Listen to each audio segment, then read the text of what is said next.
There we go. Hello. Welcome. Welcome.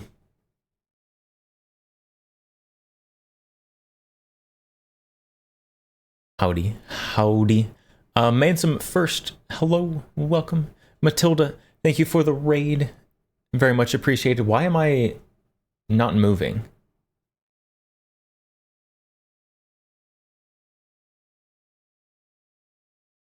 Why am I stuck?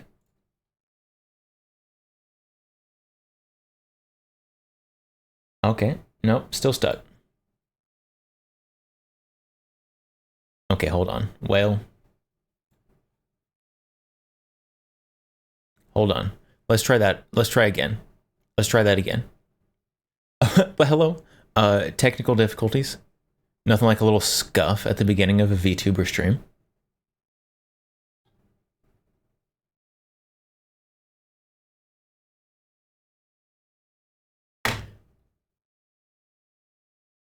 I just gotta wait for that to restart itself. Well, hello, how is everyone doing on this wonderful Wednesday? Oh, wonderful Wednesday. Look at it, alliteration. Amazing alliteration.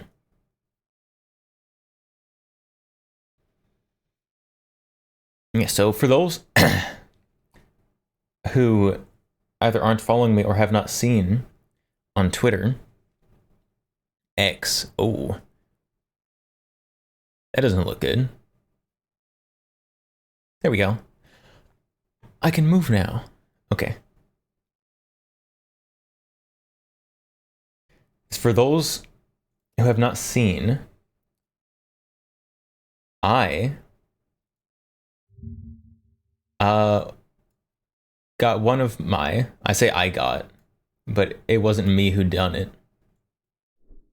One of my X accounts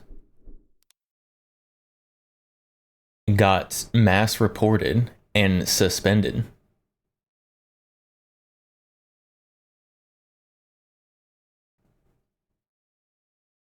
So, for those who don't know, because I don't make like a huge deal of it, because it's separate. It's separate, but it's still run by me. I run an X account that just like tracks gun giveaways. It tells people to call their Congress critters and say yes, pro gun stuff. Maybe every now and then shares a deal or something. Like super tame account. And nothing against TOS. Account suspended due to reports.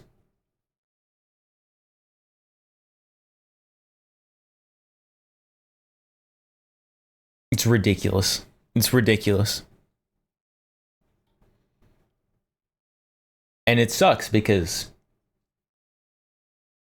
well, my main thing on the internet is VTubing.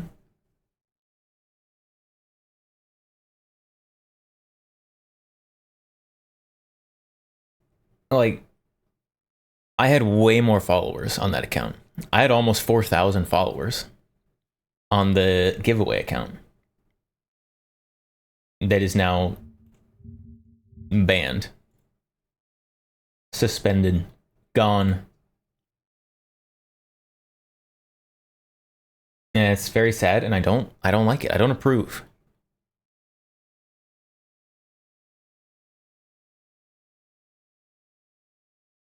But I got an email. They sent me an email when I got banned, which I did screenshot. I have screenshots of it. Hold on, let me be sure there's no like personal information in these that I have to censor out.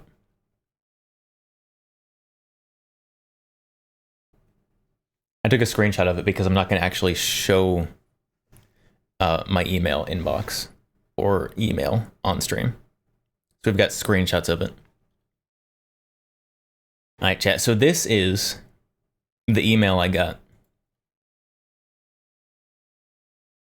when my account was banned. So your account, Gun Giveaway Guy, was reported and has been suspended for violating X rules due to a user report.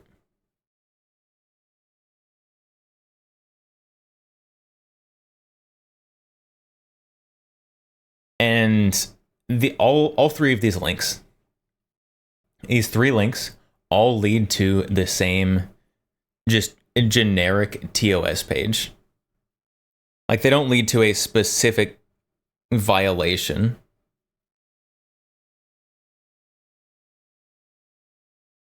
They just lead to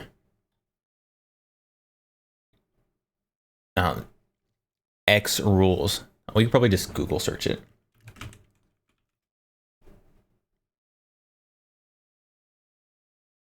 There we go. It leads to this page. All 3 of these links lead to this page, in which they say that you can't post violent content, no hateful content, you have to have no child endangerment, no abuse or harassment, no hate speech, no violent attacks, no sewer slides, no adult content. This one clearly, obviously, is not followed. It says properly labeled, but anyways, not enforced. And nothing illegal. And then they have this little tiny intro that says, user reported suspended for breaking rules. Doesn't tell you which rule that you were suspended for breaking, which I would say it's none of them. I didn't break any of the rules, but they didn't even bother to tell me what I was reported for. And then they followed that up with a list of tweets, of posts that apparently violate the rules. So we've got this first one, which is a shared raffle. This was probably like a GOA or National Gun Rights raffle. Because those are the only ones I share. I don't just share every raffle. I only share the ones for companies that I like and support. There was this one, win a Battle Arms OIP rifle. This was the most recent classic firearms giveaway for the OIP rifle. I think that giveaway is still running. There's this one, win an HK MR556A1. This was some previous classic firearms giveaway. Again, nothing illegal. I'm literally just sharing. It's a picture. It says what the giveaway is, when the giveaway ends. All wildly tame. Is there an appeal option? There was an appeal option. I submitted an appeal. Except it was super confusing going through their appeal page because they didn't tell me why I was suspended. Other than reports from users.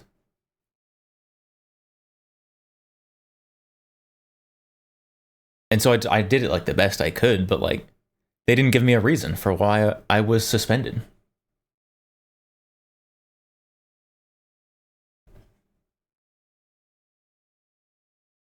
And so another one apparently breaks rules of unknown origin.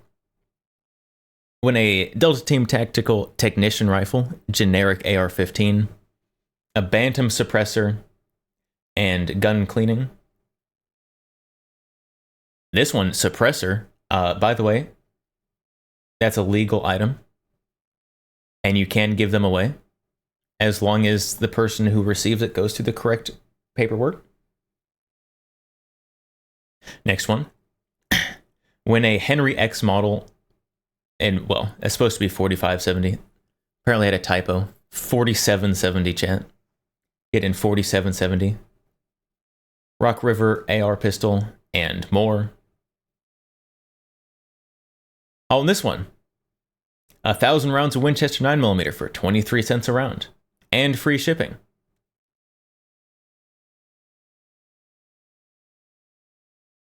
Literally, it's just an ad. Literally an ad.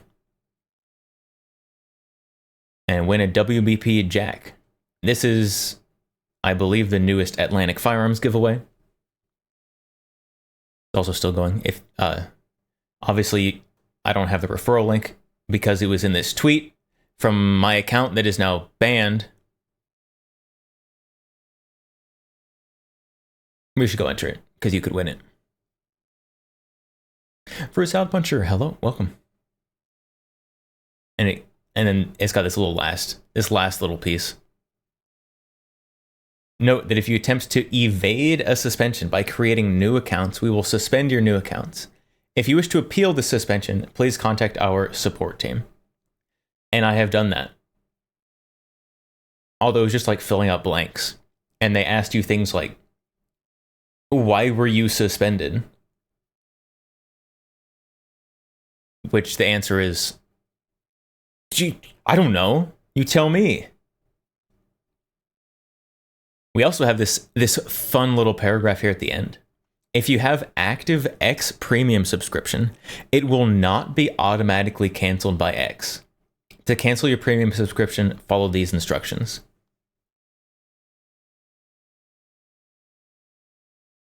That means that if you have an account that you pay for premium on that gets banned, they will still charge you for premium on your banned account that you can't do anything with.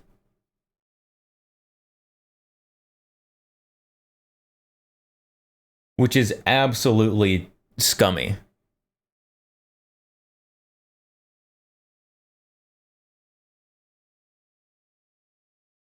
Of course, yeah, it's terrible. Like I haven't even done anything.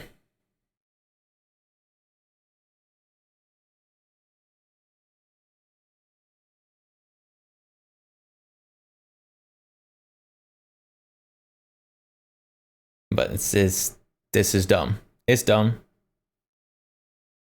I don't like it. I didn't do anything. I just got mass reported by someone who was upset that guns exist.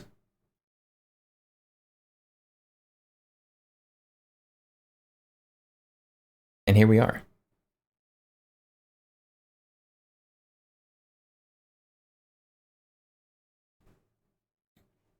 So I submitted an appeal, even though I didn't even know what I was appealing.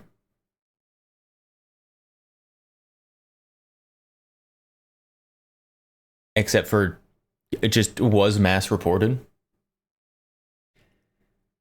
But hey, you know, that means, you know what that means, chat? I have a hater out there somewhere.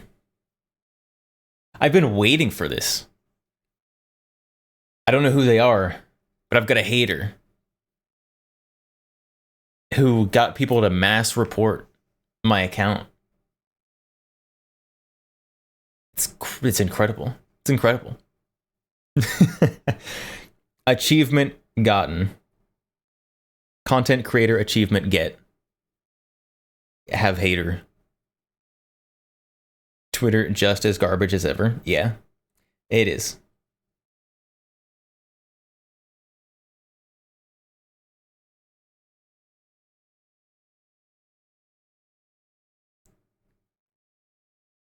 Probably Bint? Who is Bint?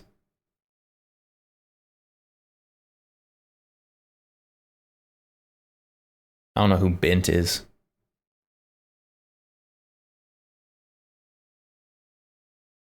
Binturong? I know what a binturong is. It's an endangered animal.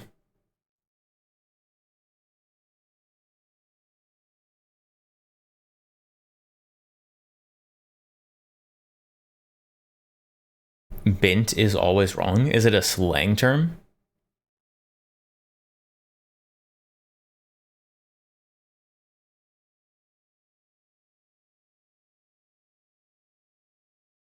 On that account? Yeah, I don't know. Like that, my giveaway account, I don't know. I haven't had any vocal haters. On my main account, I every now and then do, particularly when I reply to other things. But on my giveaway account, like, everyone's like, "Oh, wow, you're so great. Thank you for all the giveaways.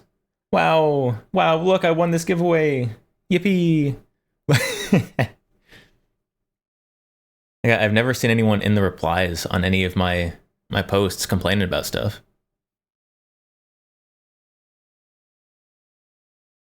Ferocious, as far as I can tell, you didn't do anything against TOS.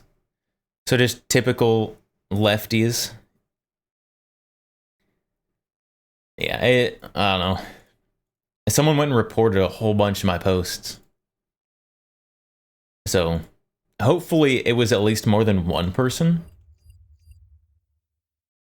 And it's not just that one person has enough power to just scroll through and report everyone's posts and get them banned.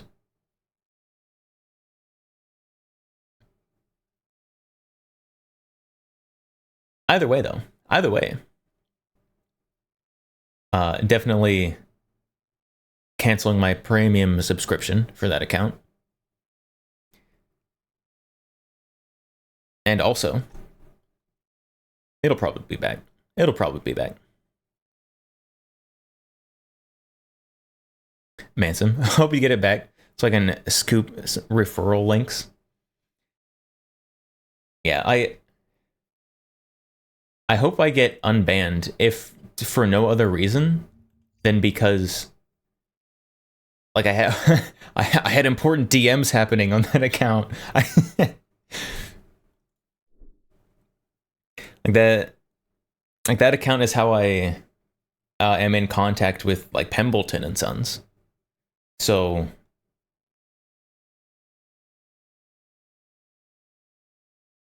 I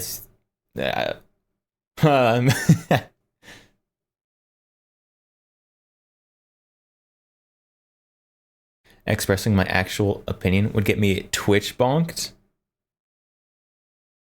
I express opinions here sometimes. I'll be honest, most of my opinions are pretty vanilla. I don't have any super hot, like, bannable opinions.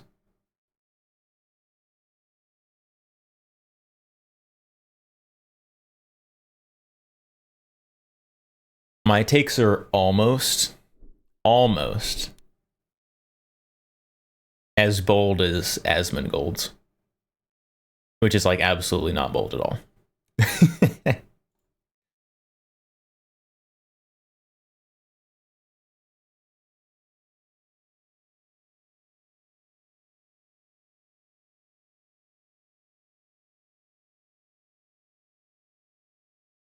Quite lukewarm. Yes, most of my opinions are, in fact, wildly lukewarm.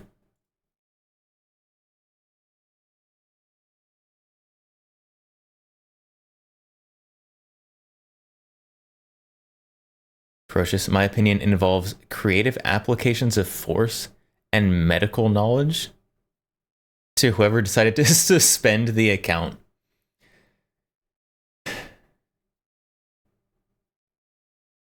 Yeah.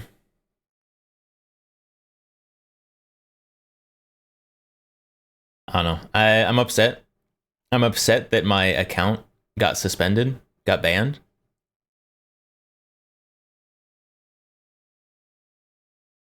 Oh, Tristan, there was someone named Bint, was one of the fools that attacked Kirsch online during the whole ordeal. Hmm.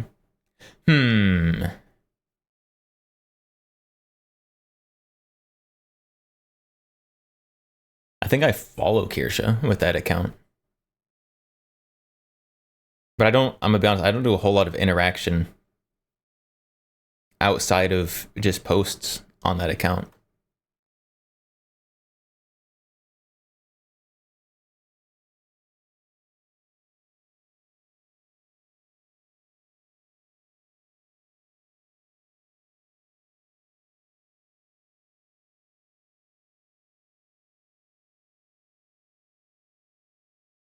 Oh, it's dumb. It's dumb. I don't like it. It's very annoying. But hey, content creator achievement. Have haters. Have haters and get an account banned.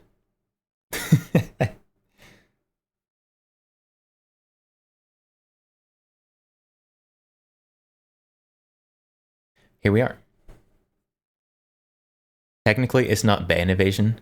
If you were already running multiple accounts, there's something in the TOS that says that. Not that they'd enforce properly. They don't enforce anything properly. That's why you can scroll through Twitter and see not safe for work things. Just unblocked. No safety, blur screen.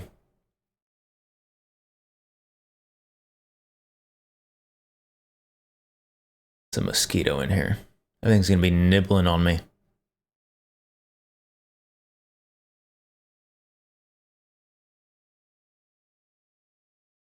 Manson. You gotta set an alarm for the other 2 gun accounts. One of the other gun giveaway accounts, I don't remember. I think it's like Win the Guns or something. Whichever one is the like veteran ran. Win the Guns? Win gun giveaway. Who is it? He used to have like a tank for his profile picture. Yeah, this guy. This guy blocked me.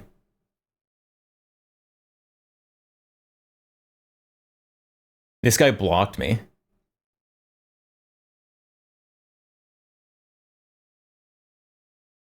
So, I don't know what this guy's problem is. It might have been this guy who reported me, I'm gonna be honest. Get rid of the competition?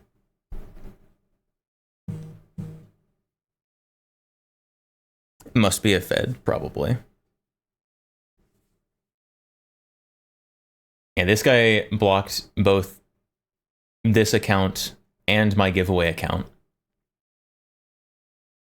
Even though, like, I've never interacted with him.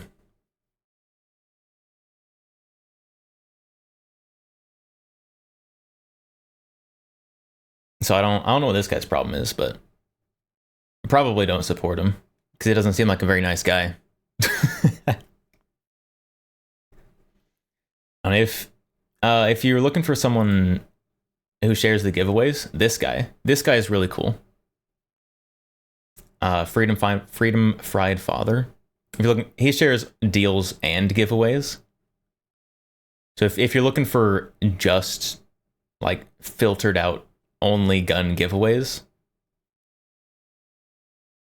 then I don't know. This guy shares both though.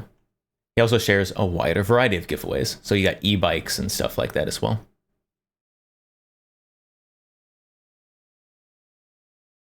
Back? Okay, what now?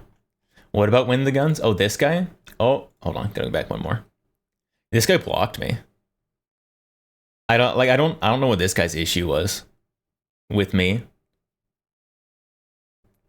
Like I had like one interaction with this guy years ago where this guy DM'd me and told me to stop sharing the giveaways that don't have referral bonuses.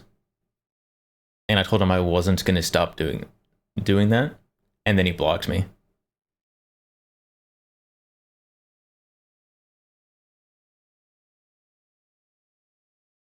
So, this guy seems a little scummy. If you're looking for giveaways, this guy's really cool. This guy's really cool. Fried Father. This I'm pretty sure I had unread DMs from him on my giveaway account because I'm bad at replying to people. But this guy's cool. This guy shares both deals and giveaways though.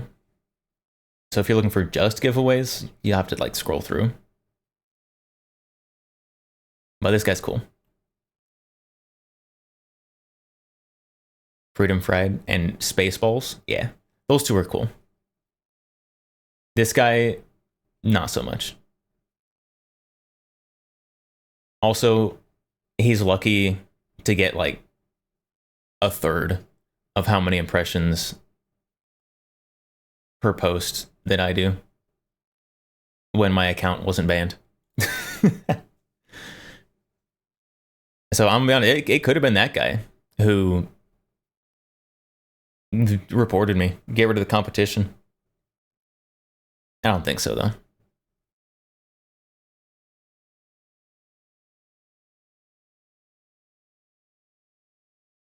Tristan Bent or Bented. They were a weirdo and an avid hater from the little I know after seeing that junk go down. Crazy. Crazy. Giffords did it. And I still have my main account.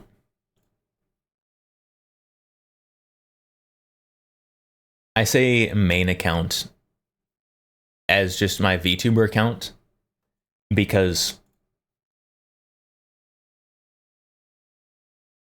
well, the giveaways account had like 15 times as many followers. I was almost to 4K. Almost to 4K on that account before it got banned. Mass reported by Bintards? I don't know who I got reported by. But it wasn't my main account. My main VTuber account did not get banned. It was my guns giveaway account. So I don't know. I don't know who did it. It could have been just about anyone. I'm gonna be honest.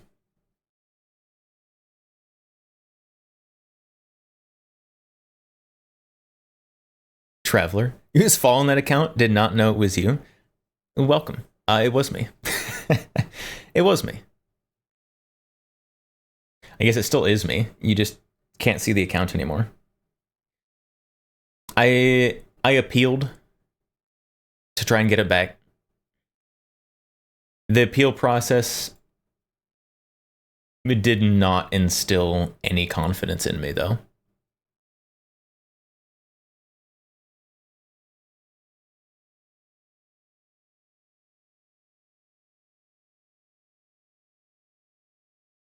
Voltage. You just have all the weird pistols I've seen on YouTube? If you've only seen the ones specifically that I have, then yes. I do tend to go for the stranger guns, I'll be honest. I will be honest. We've got a lot of strange guns on the table. And even more strange guns not on the table.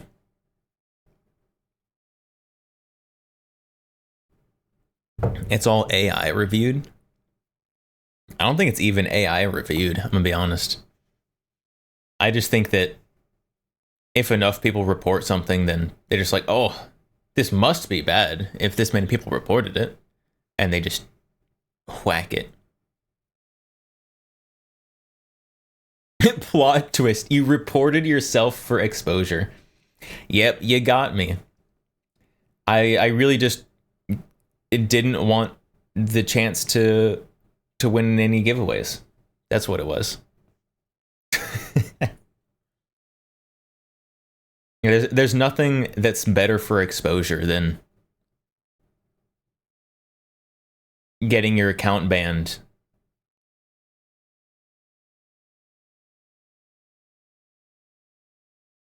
Huh?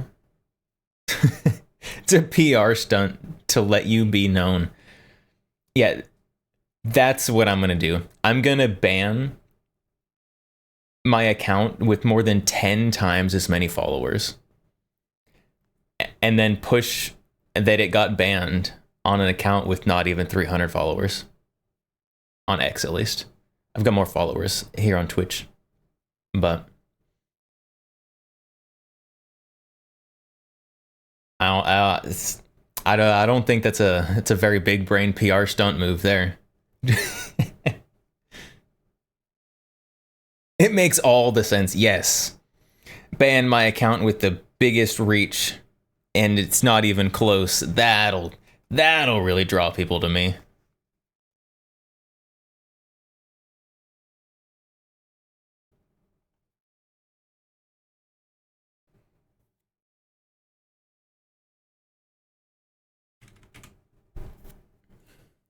That account probably will be unbanned.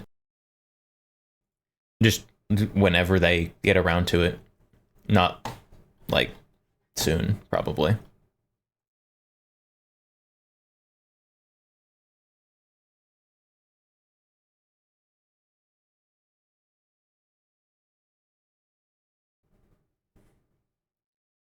As long as you get it back by autumn, probably won't miss much. There's always a lot of giveaways for the 4th of July. Which sucks, because that's like soon. And it's my birthday. The 4th of July is a week and 2 days away. Almost a week and 1 day away. So the 4th of July is just over a week away. There's always a lot of 4th of July giveaways for guns. And also it's my birthday. So hopefully it gets back soon, because I got stuff. I got stuff to do. You were born on America's birthday. I was. We're twins, actually. Do you use the Calico for home defense? Absolutely not. I use it for literally only content, actually. I have never shot this gun or done anything with it outside of making content with it. I'm gonna be honest.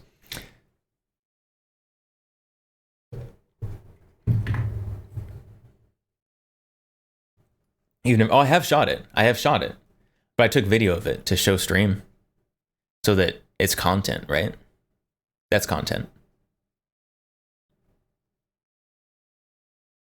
I have shot it. And I've cleaned it on stream. I cleaned it on stream more times than I've shot it. By 1. Because when I got it, it was absolutely filthy.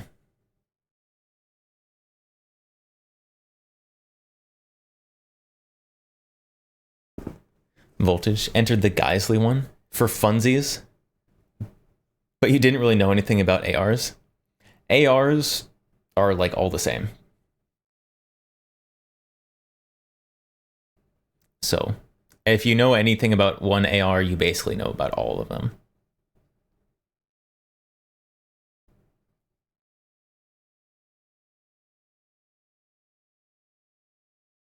Mansom. It seems the only ones I can win are the gun stuff streams. The gun stuff, like live stream giveaways, definitely are the easiest to win. Because you have the highest percentage chance. The gun stuff streams, you have 1 in however many people are actively watching the live stream, which I'm gonna be honest is usually not a ton. They usually don't have a lot of people watching their live streams. So you probably have like a 1 in 30 or 40 chance, which, let's be honest, is more people than I have watching some of my streams. Like in terms of average concurrent viewers, but yeah, if you're going for the other giveaways, if you have a 1% chance, that is phenomenal.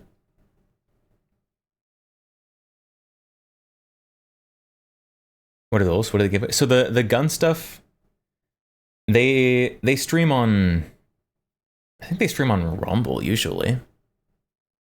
But they usually give away like accessories most of the time. They'll give away accessories. They've given away air guns before.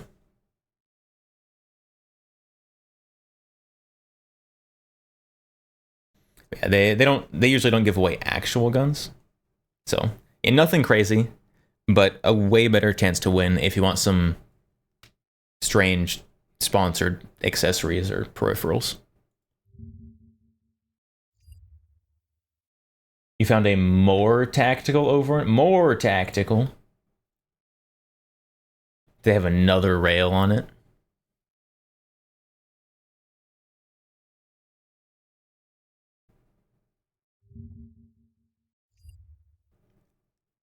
Oh.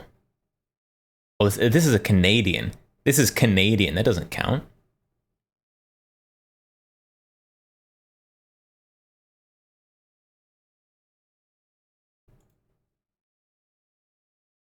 I'm gonna be honest though. Honestly,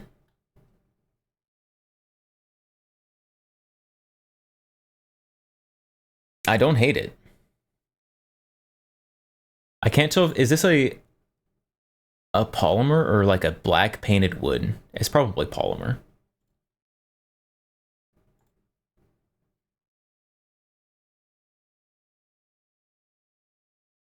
If you like put a wood stock on this and added some like brass or bronze highlights in here, you could have a pretty cool looking, like, I want to say vampire hunting shotgun, but don't hunt vampires. I'm a vampire.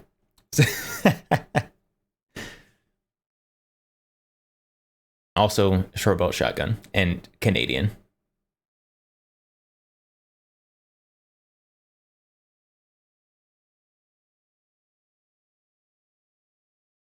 Rumble X Facebook.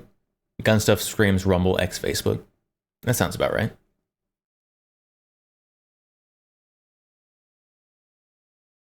I am not Canadian. No, definitely not Canadian. But Canada does get some guns that I want. Most importantly, Canada gets the modernized Alof shotgun. Let's see. What was it called? Auslof. The Auslof. To get this one. And I want one of these. Oh, good. That's a major debuff. It is, unless you specifically want these ones. Then not being Canadian is a debuff. Because no American importer is importing these cool break action repeating shotguns. Why? If there's an American company that brought these in, I'd buy one. I'd buy one so fast. The answer is become an importer. Yeah, let me just become an importer really quick.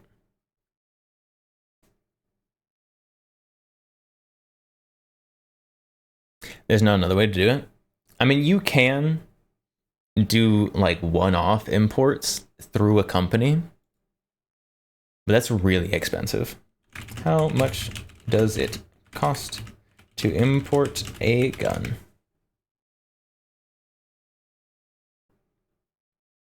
So it takes a lot of money and a lot of time. All right, so an import fee is $450. Keep in mind that buying this shotgun in Canada new is $400.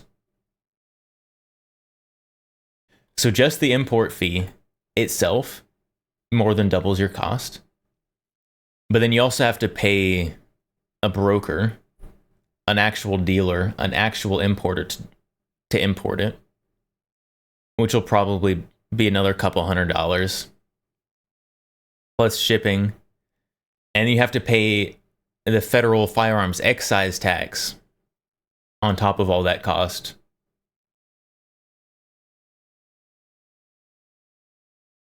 And it's ridiculous. It's ridiculous how much it costs. And then there's also the time that it takes for ATF to approve it and all the fees and paperwork, etc.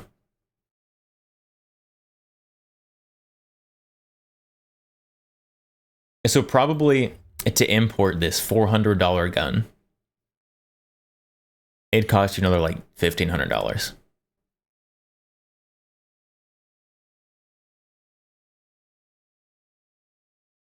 If you're going to do a one-off and not like be an importer and import a whole bunch of them from Turkey, because they are Turkish shotguns. Faster to move there and buy it and then assimilate there. I don't want to assimilate in Canada. You know what's not allowed in Canada? This single shot pistol. Why would I want to assimilate there? Freedom. Freedom's not allowed in Canada. Kind of true. Kind of true.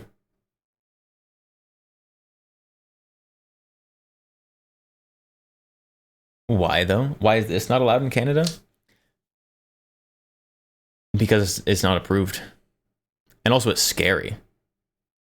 This is a scary gun. It's got like basically no safety features. It's got a threaded barrel. It doesn't have a trigger guard. Ooh, scary.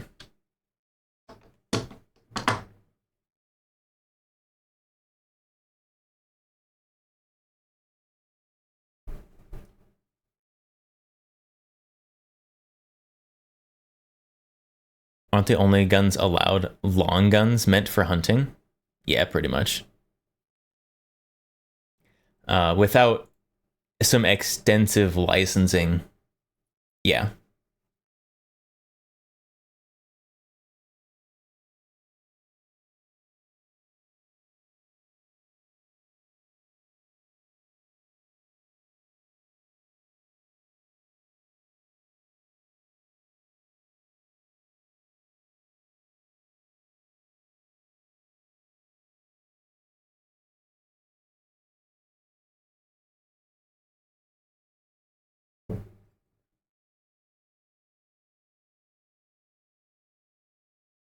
They're doing that in my state at the moment. Major bummer.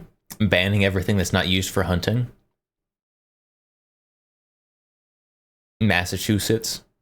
That sounds like Massachusetts. Maybe New York.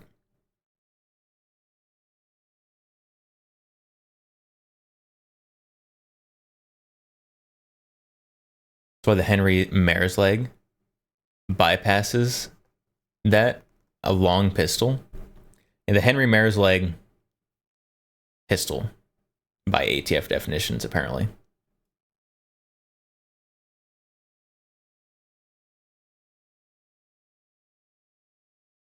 Semi-auto box mag.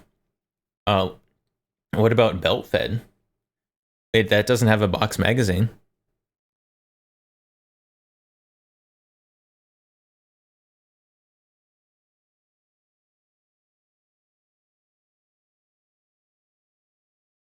I can't wait for a state to ban box mags, and then people start making state compliant belt fed guns.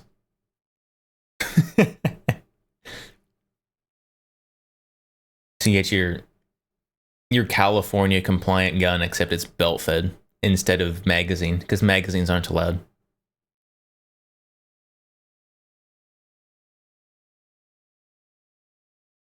That'd be hilarious, actually.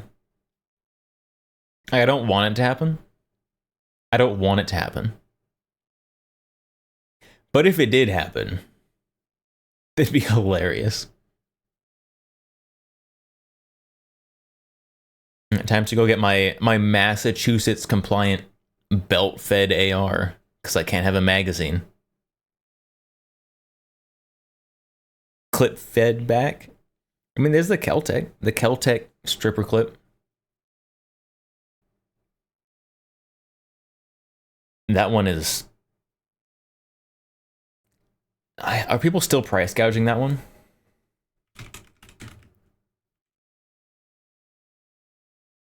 What's that? Is PR57? Yeah, PR57. Are people still price gouging this thing? It's been so long.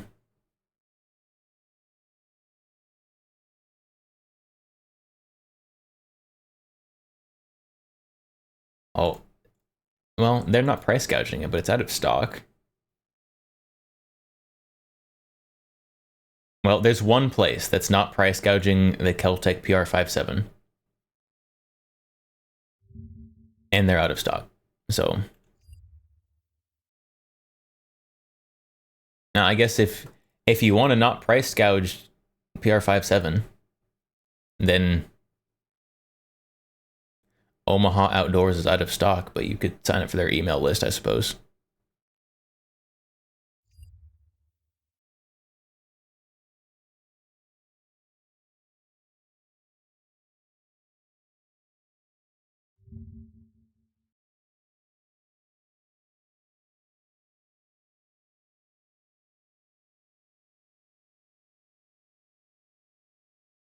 I was really hoping today that we would hear something about the Hearing Protection Act and Short Act. Because originally they said that we were supposed to hear about it on Monday.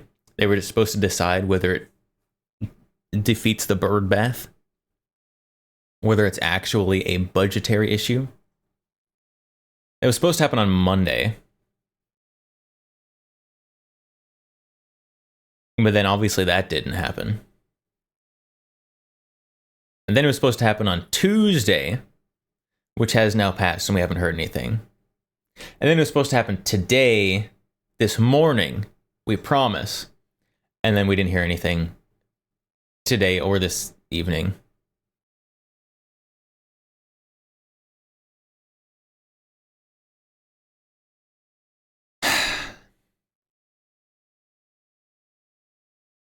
So maybe tomorrow, maybe, or just like next week, next month, whenever they get around to it.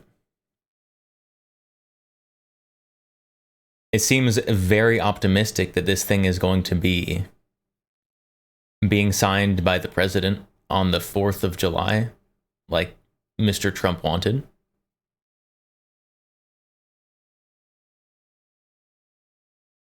It'd be a cool birthday present, though. Happy birthday. You can now finish all of your SBR and suppressor projects for no extra tax stamp cost. That'd be cool. I would like that. That'd be a cool birthday present. Probably not, though.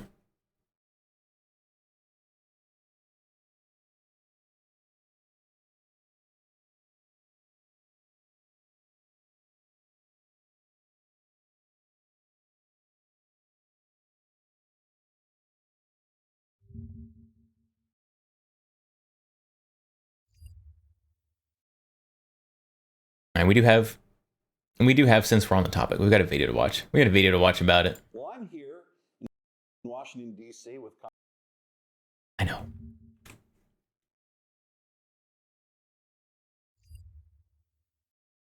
I hate watching Twitter videos on stream. They're always so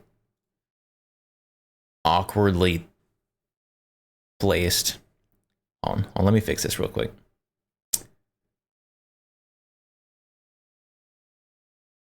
Ooh.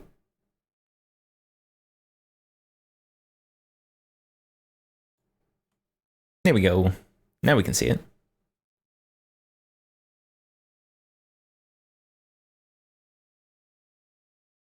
You still have to submit stuff?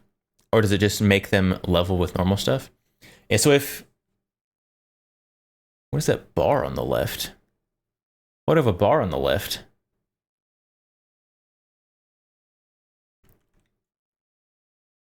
Oh. Gross. Oh, now it's... Okay, that's good enough. That's good enough. Yeah, so they're probably going to talk about it here. But if the Hearing Protection Act and Short Act go through, then it would just make short barrel firearms and suppressors on level with regular firearms. I'm pretty sure it puts them on the same level as handguns. So you have to be 21 instead of 18 for long guns. Street sweepers come back, it's true. They also remove the... I always forget the verbiage of it. And that it has to be approved as sporting purpose by the Attorney General or whatever. They remove that part from, I believe it's the destructive devices section, which would mean that things like the Striker 12, the Street Sweeper, would be allowed again and not NFA items. Because those shotguns that barely work in the first place were deemed too scary. And suppressors, it's a tube, you can't shoot things out without a gun. It's true. Suppressors are literally attachments. Like, having extra regulations around suppressors makes just as much sense as having extra regulations to buy, like, an A2 flash hider. It's just something that screws onto the end of a gun. Or compensator. Hollywood movies make it seem like they're perfect for crimes. Suppressors, for most crimes, are less than ideal. Because you know what you don't want to have to deal with doing crimes? Having extra length on your gun. If you're going to do a crime, you want a super concealable gun. Not a gargantuan silenced pistol.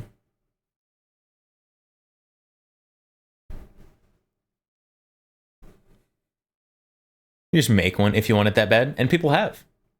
If you'll remember Luigi Mangione, I don't know, that's at least close to his name, who assassinated the United Healthcare guy.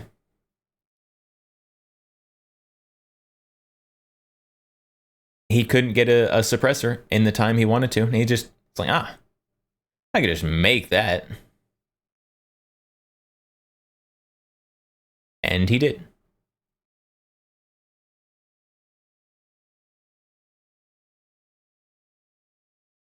PSR did a video on it. Lots of people did a video on it. Because there was so much just wild misinformation about that one.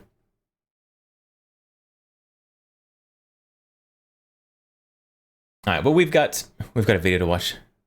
This is from National Gun Rights. They've got a video on the Hearing Protection and Short Act, and we're gonna watch it. Congressman Andrew Clyde in his personal office, and Congressman Clyde has been the driving force on adding the HPA and the Short Act and the attendant preemption language and everything else on the floor. He warned me he was going to do something like that. Yeah, Clyde here. I'm gonna be honest, I don't even know what state he's from, but he's been an absolute giga Chad in terms of disassembling the NFA. Last year, maybe even longer ago, and lo and behold, you did, and the ball is rolling. And as of today, anyway, we're still waiting to hear on whether the Senate's going to buy into it. But what you really did was you kind of Spoiler alert, we did not hear today what the Senate was doing.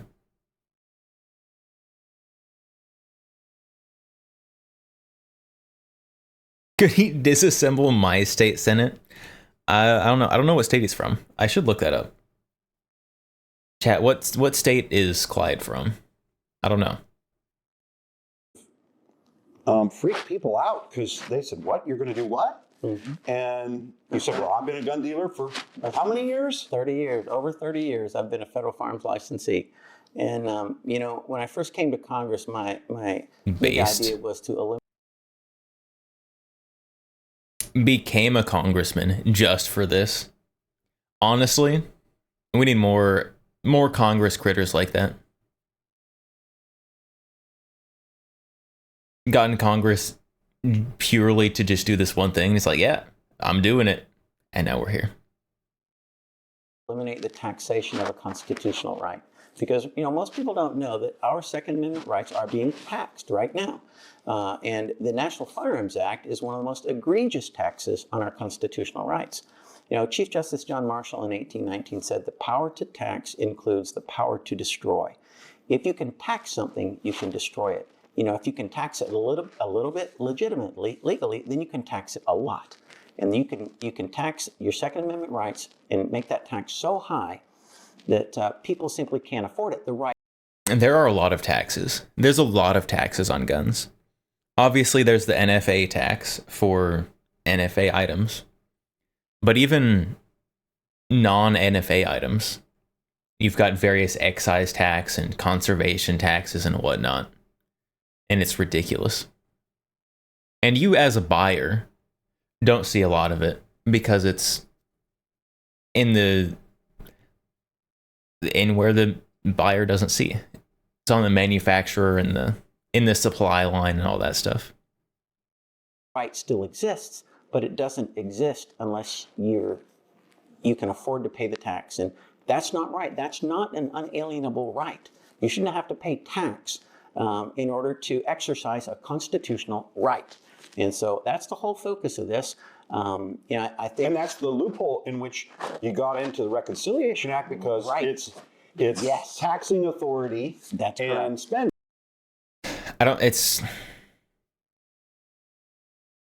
It's not a loophole. It's not a loophole because the NFA has always been a tax. So saying, I disagree with that. I think that saying it's a loophole to get this thing into the budget bill is absolutely not true. Because NFA has always been a tax. Saying it's a loophole it's not true. And so therefore, it fit underneath. And here's the great part. It doesn't need 60 votes to get over the closure threshold. It's a straight up majority in the Senate. That's exactly right. When you can eliminate the taxation, therefore you can directly affect the bottom line of the budget. And that's how it fits into budget reconciliation. And so here we have a number of firearms on the table right here in front of us. They're National Firearms Act firearms, NFA firearms in a few restricted categories. And I just want to show you a little bit on how the NFA really doesn't make any sense whatsoever. The NFA is wildly arbitrary. Maybe one of America's certified experts on the NFA itself. I think I know a lot. I feel like a kid when I talk to you. I don't think the NFA experts are quite as rare as this guy is trying to make it sound. But there's not a lot. There's not a lot of NFA experts. I wouldn't consider myself an NFA expert. But probably most NFA dealers would. At least whoever owns the business. Most gun owners have to be semi-qualified expert on the NFA. I think most gun owners should know at least the basics, but a lot of them do not. And that's when you get accidental felonies of possession. I've been following it personally, but I'm not a big volume dealer or anything like that.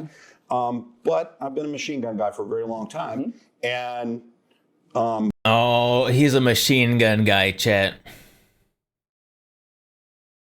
This guy better not be one of those people investing in machine guns and stopping them from removing machine guns from the NFA. But honestly, it is difficult to figure out what is legal and what is not. Mm-hmm. And honestly, when you look at the National Firearms Act, as we said, it really doesn't make sense. You know, of the guns that are on this table, you know, 3 of them, okay, are restricted under the National Firearms Act, but 1 of them is not. And so, you know, Yeah. play the little game. You know, Yeah, one exactly. doesn't match.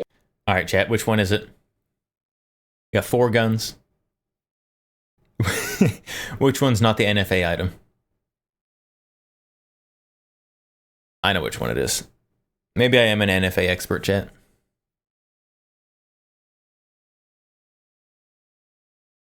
The Shockwave. It's this one. Yep.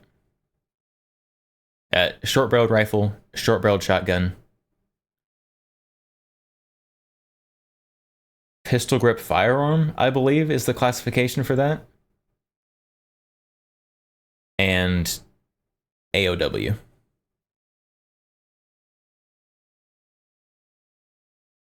Okay, and people wouldn't guess it, but this is a Mossberg Shockwave, all right, and this is a 14-inch barreled smoothbore pistol basically, and it's slightly over 26 inches in length, and this is not restricted under the National Firearms Act, but the exact same action right here, a 14-inch barrel Mossberg Right. 590, all right, with a slightly different pistol grip, making it shorter than 26 inches. This is restricted as a AOW, AOW. any other weapon under the National Firearms Act. But looking at exactly the same, again, exactly the same action, Same and action. the same barrel length. It's the same functional okay? gun. Right, same functional gun right here. All right, this is with a buttstock on it now. It's longer than the Shockwave. It's now restricted as a short-barreled shotgun. So 3 different restricted, statuses, right? exact same restricted, action. Make it make sense. Make it make sense, chat. It's a trick question. You can't. It doesn't make sense. Yep. Slightly different stocks, essentially. Yep. That's it. Slightly different barrel lengths. Slightly, but restricted, unrestricted, restricted. So this is an 11.5-inch barrel gun, right? A Colt short barrel rifle, restricted under the National Firearms Act. This is a 16-inch barrel Colt, and it's not restricted at all as a firearm. It's just a regular. Is that a 60? That looks like a long barrel. That barrel looks longer than 16 inches. It could be just because it's next to all these short barrels. But that looks so long. It's huge, chat. It's a long flash hider, maybe. But even without the flash hider, it looks too long. One firearm. Title I firearm, but because this has a 16-inch barrel, this has an 11.5-inch barrel, this 16-inch barrel gun is actually more powerful than the 11.5. Much more deadly, actually. It's what about, I think you're probably 100 to 150 feet per second and more. You hit it right on the head, Dudley, because for every 1 inch of barrel that you reduce, you lose 50 feet per second. So 11.5 to 16, all right, you've got 4.5 inches. That's over 200 feet per second. The velocity of the bullet going It's crazy. This unrestricted firearm. It's crazy that the government only allows us to have the higher velocity, quote unquote, deadlier rifle. It's wild. It's wild. Is faster than this restricted firearm, making it a more powerful firearm. So, having short barrels, either shotguns or rifles in the National Firearms Act restricted with a $200 tax is draconian and has been since 1934. Over 90 years, we have suffered under this. Think about it. This is about a $400 gun. Each of these are about $400 guns, all right, with a $200 tax stamp. That's a 50% tax stamp on your constitutional rights. And to think that when they initially filed, Yeah, it's the National 50% Firearms now Act in after 1934, wild inflation. It was $200, and the reason it was $200 was because that's what a Thompson machine gun cost That's at right. the time, which everyone knew was outrageous money. It Right. Thompsons are still outrageous money. Have you looked at them? They're so expensive. Like, imagine paying for a Thompson on top of whatever NFA device you're getting. It's wild. It's Yeah, outrageously well, what would be expensive. considered? I mean, what is that? $20,000 today, Probably, and probably. they knew no one would pay it, so Okay. they were trying. Thompsons to stop aren't that people from expensive. owning those firearms. That's correct. Well, now $200 isn't that much money in overall Correct. normal everyday money, but for the price of the guns, it's still a lot of money. It still is. As I said, you got a $400 gun with a $200 tax stamp. Right. You know, that's a 50% tax. And now, And where does that money go? It goes to feed. That's not including the federal excise tax, which is another issue. Right, That goes to feed the beast that then regulates them. It's this self-licking ice cream cone. That makes no sense. right, A self-licking ice cream the money, cone. the tax, It's an goes directly Ouroboros. to the bottom line of the Treasury to be spent by the federal government, enforcing, or really enforcing anti-gun regulations and you know, denying people their full constitutional rights. Right. And I think American citizens, law-abiding citizens owning firearms like this, machine guns, Agreed. makes our country stronger. It doesn't make us weaker. Well, when you look at that, you know, the whole point of the Second Amendment is so that people have the ability Protect to against resist threats. a tyrannical government. Foreign If we and can't domestic. have the same types of small arms that our federal government has, then how are we to resist the federal government? So really, the Heller decision, if you go back and look at it, it talks about M16s, which are fully automatic firearms, and it talks about, hey, you know, the You can see the cameraman in the mirror. He moved.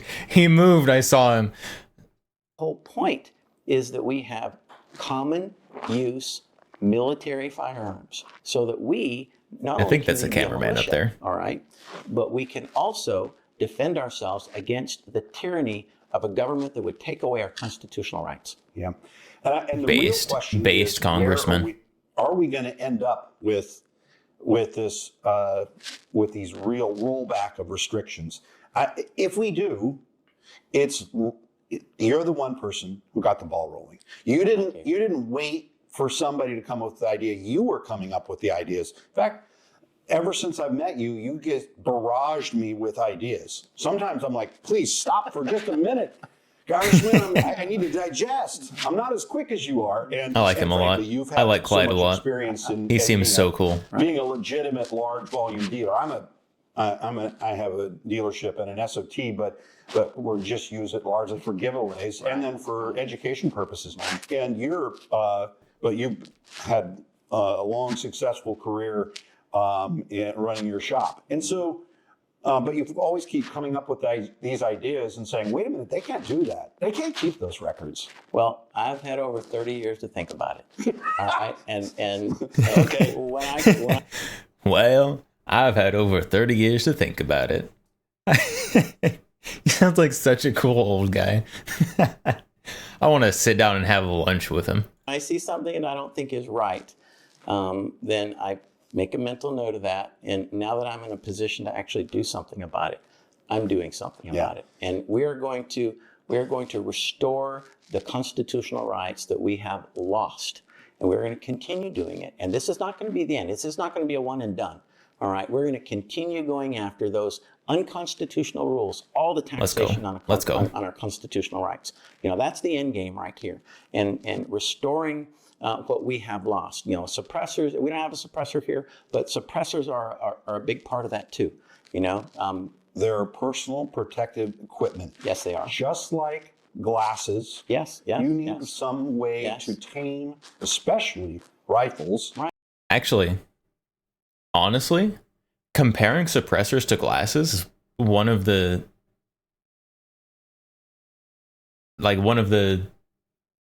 best comparisons. Like comparing safety gear.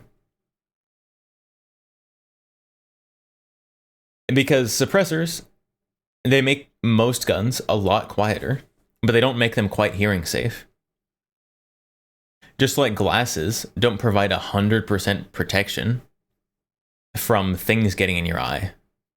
I know that because I've had a .22 shell go behind my glasses and into my eyeball. but it helps a lot, even though it's not perfect. High-powered rifles, Right. and Mm-hmm. and protect your hearing, because my hearing's pretty wrecked. I'm pretty Right. sure you've had a little bit of Right. hearing loss. Right. Well, think about it. Every solitary thing that makes noise that can damage hearing is really regulated by the federal government, so that noise then goes down to a manageable level. Think about chainsaws with mufflers, lawnmowers with mufflers, motorbikes with Cars. mufflers, tractors with mufflers, automobiles with mufflers, motorcycles, everything you can possibly think of that makes a level of noise that can damage your hearing is That's true. I haven't thought about that. Mufflers are required, pretty much, with some exceptions, for basically everything else that's loud. Mufflers are required, except for guns, where they are the opposite of required. They're just way harder to get for no reason at all.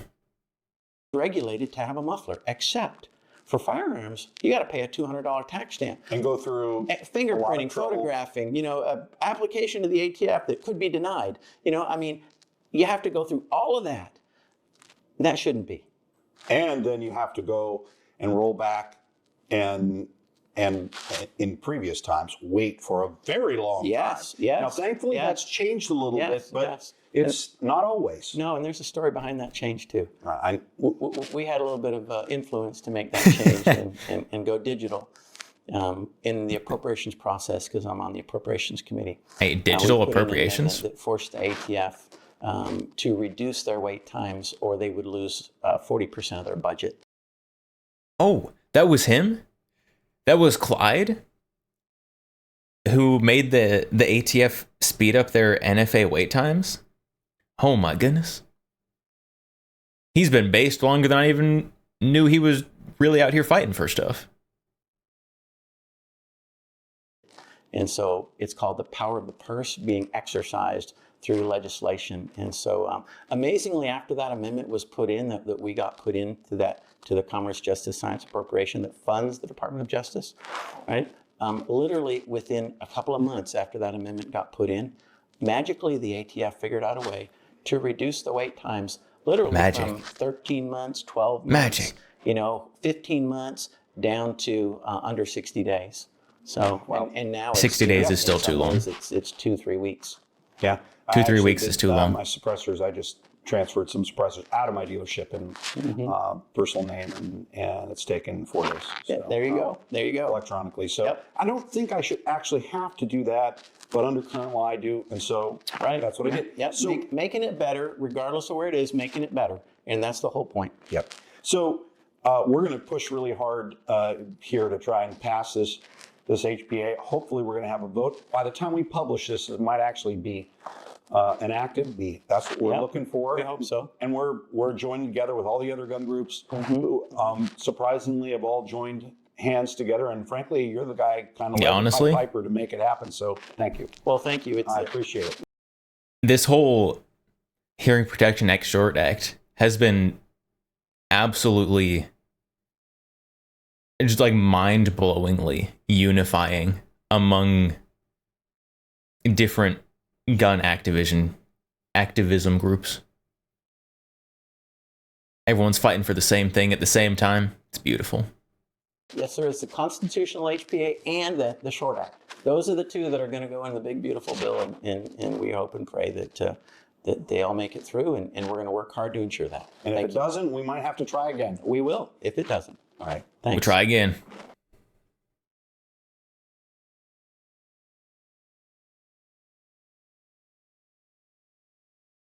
And hopefully, they said in there a couple times that maybe we would hear something, but we have not yet. So maybe tomorrow, who knows? Or whenever they get around to it. Yeah, just removing the stuff from the NFA. Absolutely needs to happen. I have called many times. I think the last couple months, probably my most dialed phone number is the Capitol switchboard as this process has been going through. I would be surprised. The last couple months, it's probably a toss up between the Capitol switchboard and my mother for for how many calls. So that's pretty good. I think that's pretty good.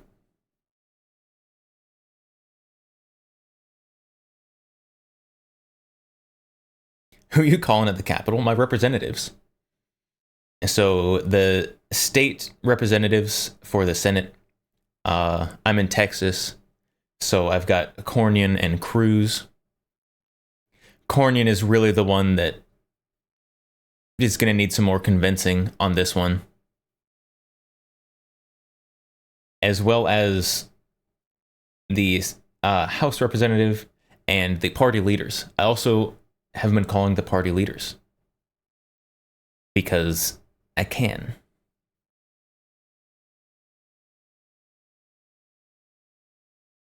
Didn't know if you were just calling random. Yeah, I call the Capitol switch where I'm like, hey, it's me again. Roll the dice. I want to talk to someone.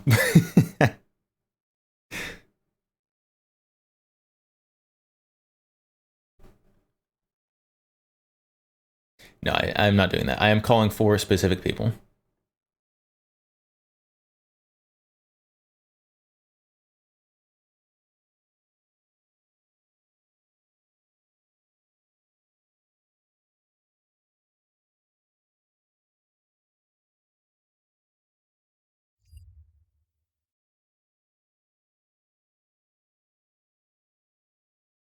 Yeah, I don't know. I guess since they're still discussing this in the parliamentarian is where this issue is currently.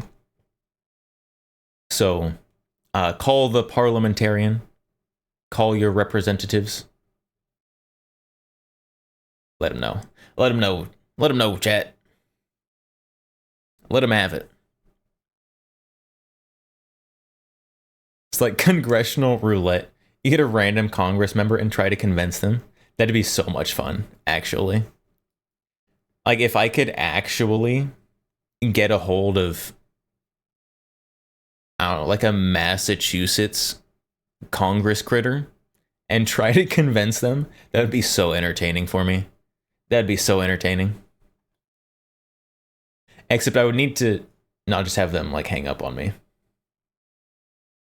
I would need, like, a guaranteed amount of time that they had to listen to me. They're stuck with me.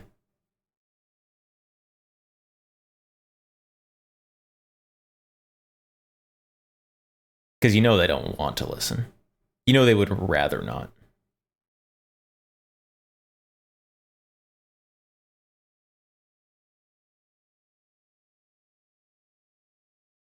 You're locked in here with me.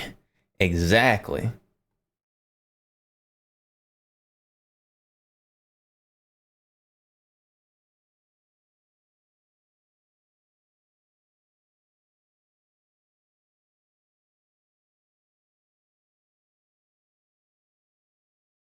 But I don't know, it's since Monday, I have been just refreshing social media from National Gun Rights and GOA, just waiting for some kind of update on how the stuff is going, how the bird bath is going. Obviously, nothing's happened yet, even though it was supposed to happen on Monday, and it is now past Wednesday. They're gonna give me anxiety. I'm gonna have ulcers, chat. Ooh, woo.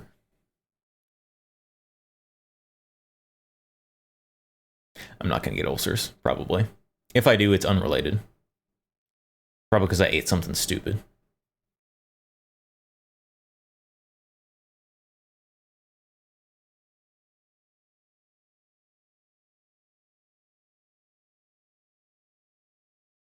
Do you have something not weird?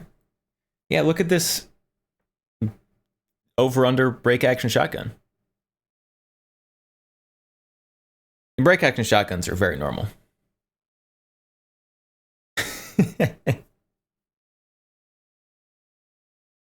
I've got less weird stuff. Is any of it within reach? Glock. Glock is less weird. Although it is the long Glock. 17L. And the only Glock worth getting, in my personal, humble VTuber opinion. And I had to get it before they disappeared.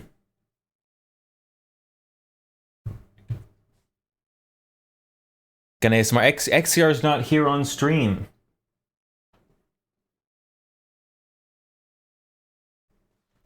You're lucky the XR is literally right next to me.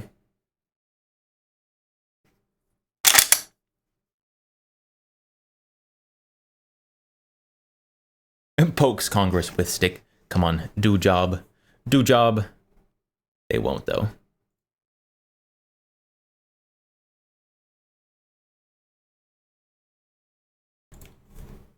ASMR mode engaged. It doesn't say it has to be a gun on stream. But if you ask for something and I can't reach it from just sitting here, if I have to stand up to go get it, you're probably getting your points refunded.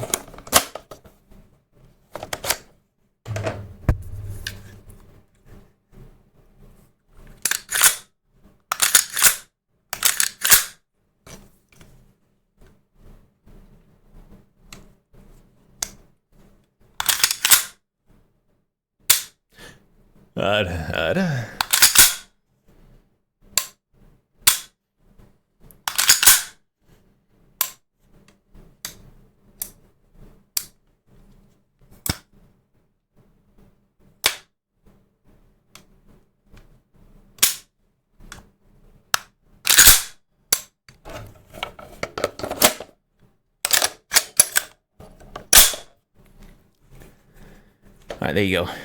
There you go. Oh.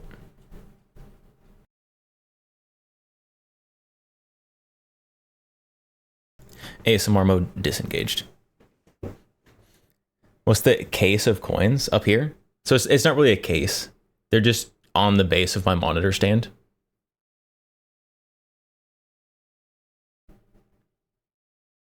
So this is just a bunch of foreign coins, though.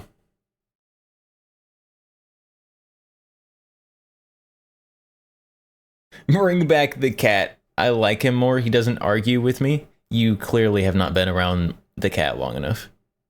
It will argue with you. Spooky. Straight up didn't know we could show guns at all on stream. And talking about all mine, never showing. It depends on where you're streaming. And the TOS. So currently I am streaming on Twitch, Kick, and X. And firearms, while being used safely and legally, is allowed. YouTube streams, you will instantly get banned if you touch a gun on your stream. You can show pictures of guns on YouTube streams, but you cannot, like, touch a gun. Bannable offense. TikTok, even more strict than YouTube. Even though their TOS is more vague. But TikTok doesn't even like the suggestion of guns in pre-recorded content. So I have gotten many a warning on TikTok every time I post something.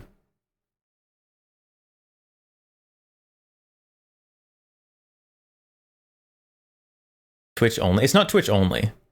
So you can stream guns on Twitch, Kick, X. I'm all three of those. You can also do on Rumble. Rumble has live streaming that you can touch guns on. I think those are the four. I think those are the four.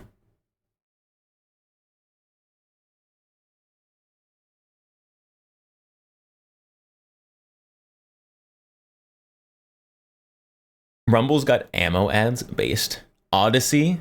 Forgot about Odyssey. More terrible guns.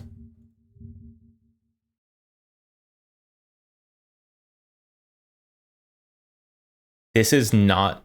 No. No, this is not the kind of terrible guns that I like. Oh. Oh, hold on. My margins are all messed up now.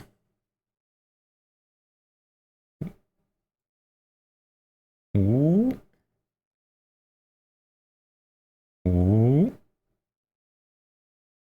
There we go. This is not good. This is bad. This is bad. This is gross. And I don't like it.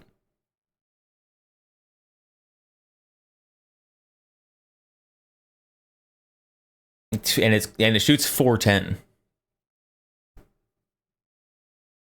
I would rather shoot 308 than 410. And it's basically the same price.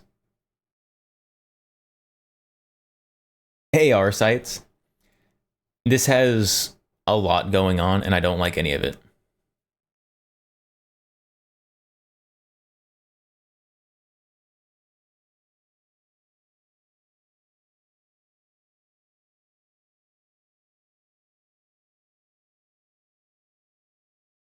If it shoots 410, it shoots 45 Colts. That is not how that works. That is not how that works. 45 Colt is a much higher pressure round than 410. There are a lot of 45 Colts that can shoot 410, but that does not go the other way around. Test it? No. No. I don't think I will. Well, yes, but actually no. It's the same way that a 50 BMG will fit in a 12 gauge.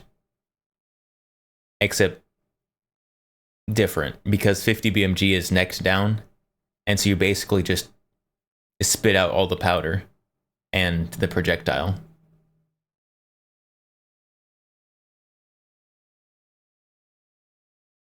It'll fire at least once. You're right. It'll fire at least once.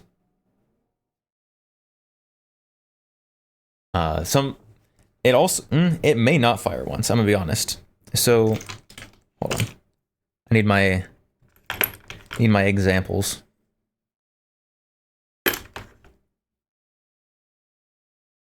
Nope, that's 44 Magnum. There's 45 Colt. So 410 and 45 Colt. They are very similar. So in diameter, near exactly the same.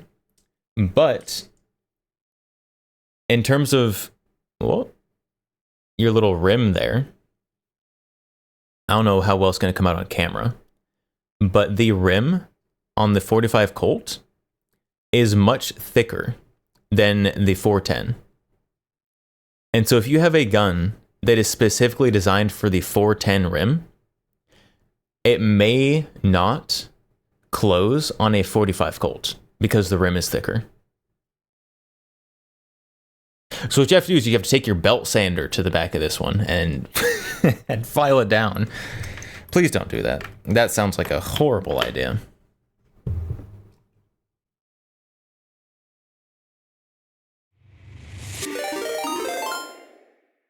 Snaku just traded with 4 viewers. Snaku Snafu Snaku. Welcome. Thank you for the raid. Hello, how is it going? What were you playing? Insurgency Sandstorm. I figured it out. I can read. Sometimes. How was it? Were you winning? Hello and welcome. If you don't know me, I'm the X-Count. We touch guns. And yeah, that's it.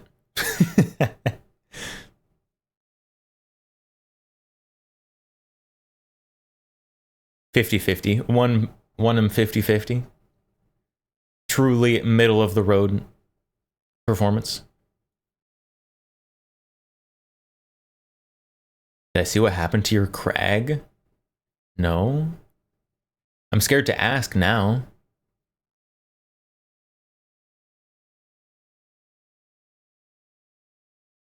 Blame the teammates. That's good. Always blame your teammates. It's never my fault when I lose a game. It's always my teammates' fault. He jorged it. He jorged his crag.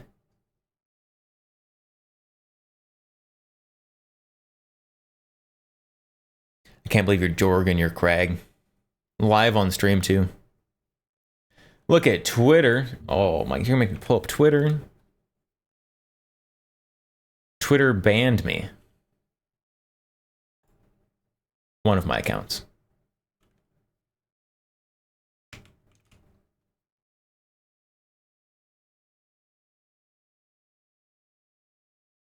Turtle. 1903. BM59. M47. Where's the crag?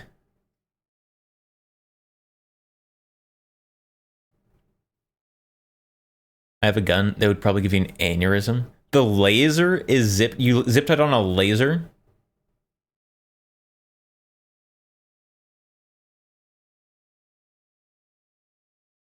Because you can sometimes get away with like zip tying or like hose clamping a light, because a light doesn't have to keep 0.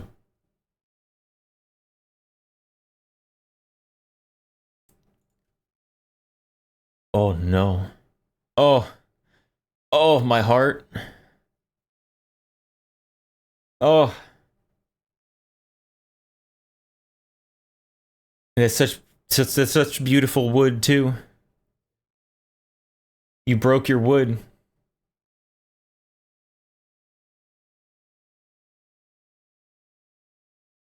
Jorged his crag too hard.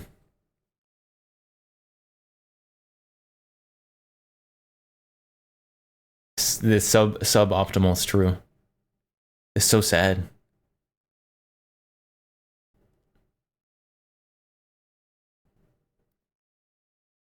It fell. Oh no. I might cry. That'd be awful.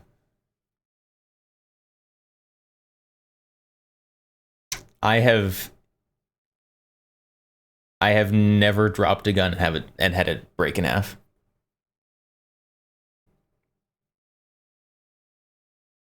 I think I've only ever dropped a gun like on carpet when I'm like cleaning it. It had a previous repair. Oh, okay. So it had already broken along this line once. And so it just re-broke in the same spot.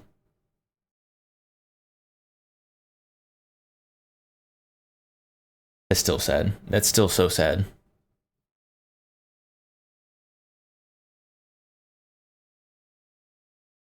The broken crag yearns for custom EBR stock. No, don't do that. No, you can get a original crag stock on like Gunbroker or eBay, because like someone bubbaed the gun out of the stock, or the gun that someone's just like selling all the parts for a parts gun.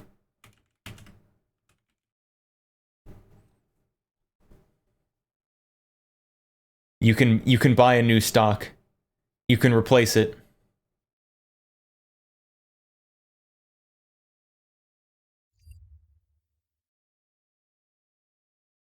There was only one OG stock on eBay for 500. Someone bought it. There'll be another one. There'll be another one. New stocks are $75. Yeah, but then you'd have to have a new stock on it. And then it just wouldn't look, it wouldn't have the right time period look.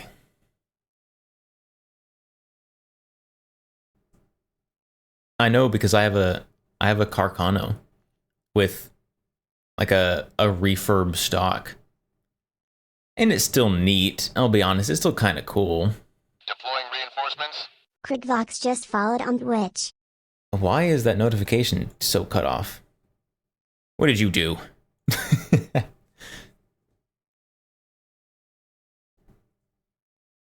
The patina. Yeah, you don't have the patina on your wood. Is that how that works? I don't think that's right.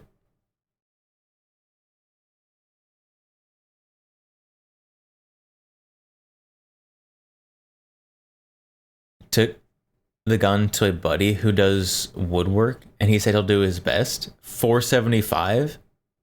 So for an extra $25, you could get one that hasn't been broken. Or you could have gotten one if someone already bought it.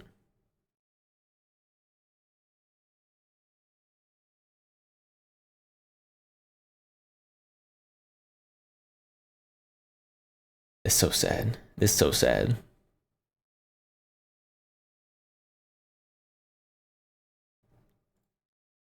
I do have a project gun that I keep putting off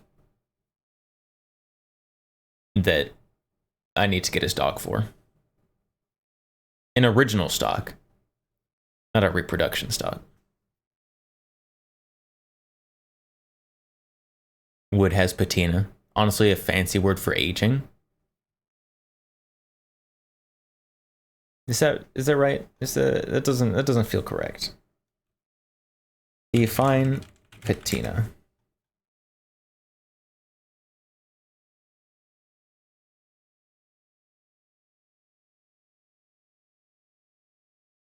A green or brown film on the surface of bronze or similar metals produced by oxidization over a long period. I'm pretty sure patina is specific to metal.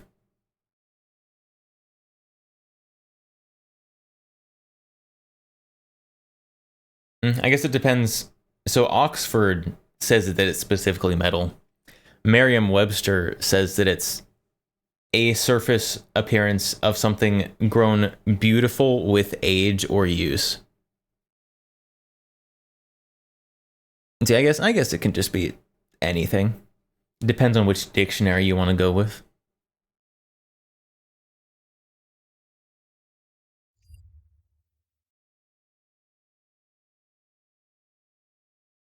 I could at least got to shoot it before it broke. That's good. Then you didn't drag it out there for completely nothing. Or yes, drag it out there for less than nothing. Pack up your gun and then break it before you shoot it. That'd be awful. It's pretty awful anyways.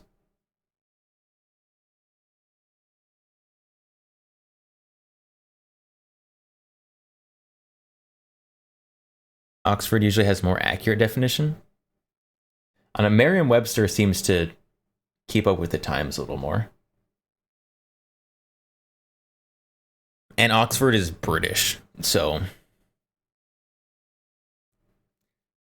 gross.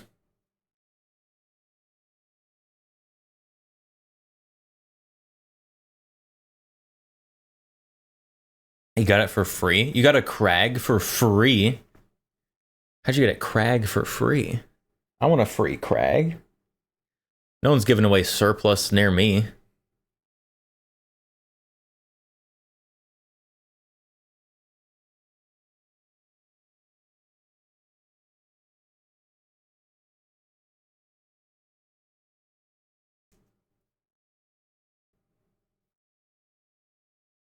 Call you and tell you. Call.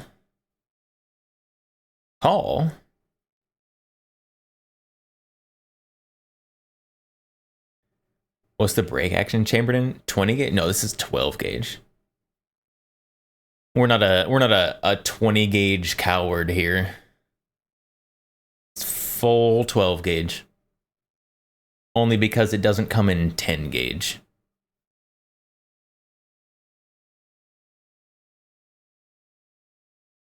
If I get a 10 gauge shotgun this size, I absolutely would.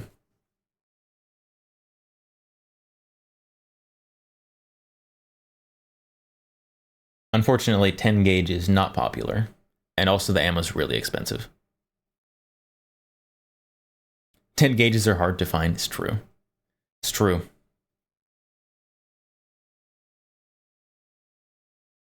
I have seen some 10 gauges.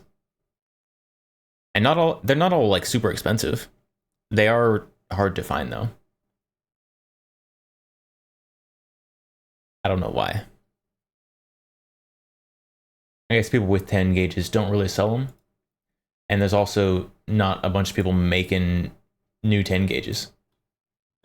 Oh, excuse me.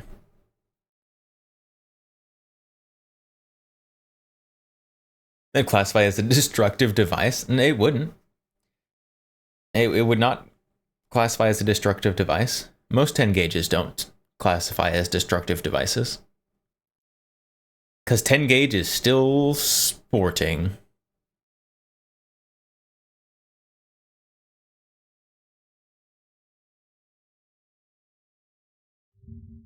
Gunbroker. 10 gauge. 10 gauge shotgun. Search. Go.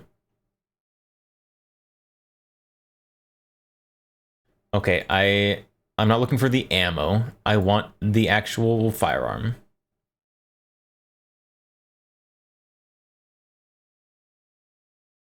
Wasn't 4 gauge a thing? 4 gauge is a thing if you want to go into black powder shotgun shells. Yes.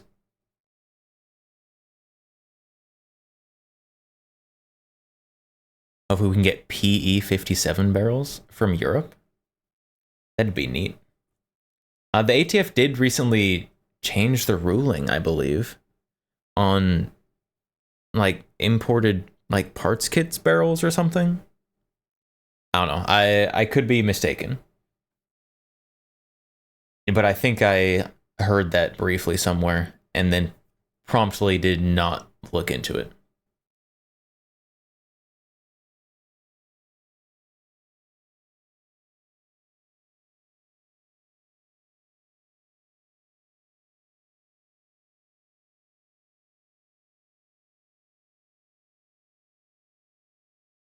This might be a myth, but IRC, if I remember correctly, in Russian law, the KS-23 is listed as man-portable light artillery due to being 23 millimeter. Yeah, I don't know about that one. That sounds like myth, but it could be true. Don't know what that one. Missed what said because ads? Oh, ads. Ads. Ads happening. 10 gauges, though. There's a lot. There's a lot of 10 gauges. I have seen a couple of these ones. The Ithaca 10 gauge. These are kind of cool. Remington Model 10. I've seen one of those before. Rarest US Remington Model 10 trench gun. 12 gauge.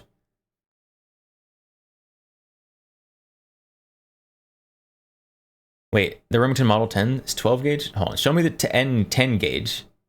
Remington made it something similar in 10 gauge. Maybe it wasn't the Model 10.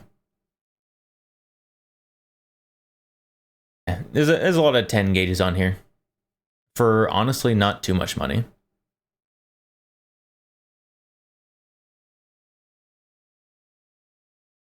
Some of them are a lot of money.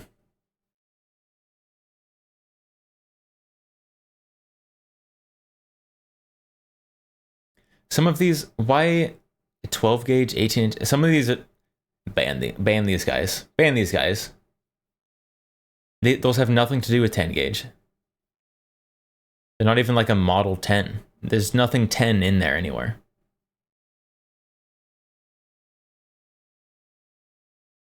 There's not a ton, but there's a decent amount of 10 gauges.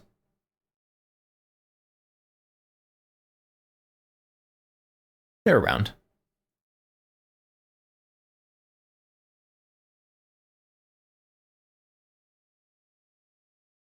People charging too much just because it's kind of old. That is usually how things work, if there's still a market for it.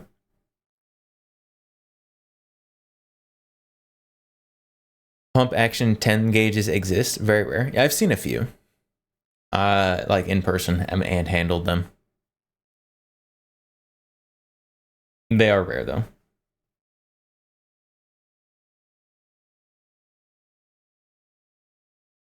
Barrels that are dual use, sporting and non-sporting, can be imported again. That's what it is. That's the one. And that's good. That's a good change. Although, it needs to go further. Import barrels that are purely for non-sporting.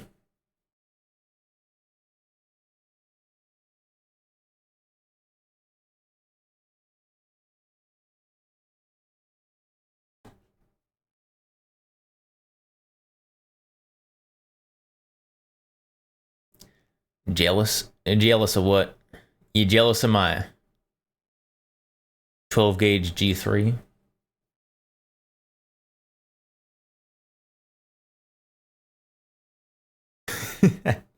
Majestic. What? It was Majestic Potato that shared this earlier, I think. This is gross. This is gross, and I hate it.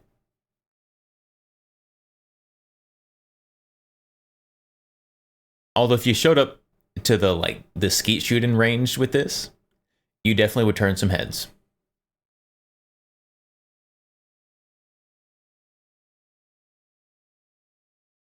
What is this? PW Arms Importer? Which Turkish manufacturer does this? Panzer Arms. Panzer Arms. Honestly, Panzer Arms stuff doesn't seem terrible. I almost said it seems good, but that was too much. Panzer Arms stuff seems not awful.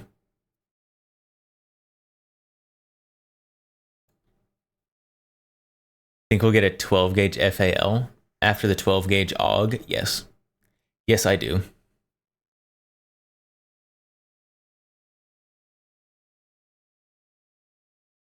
Doesn't stuff like this happen because Turks can only own shotties? Yes. Turkey is very good at making shotguns because that's pretty much all they can have. And so they make these abominations.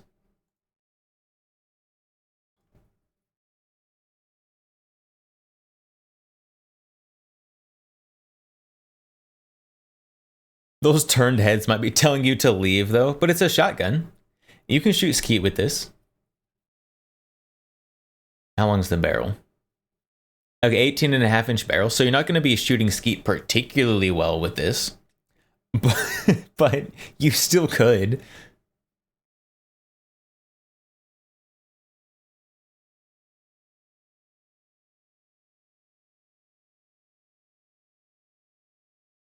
Sneku, you broke a Panzer semi-auto AK shotgun at a gun convention? Oh no.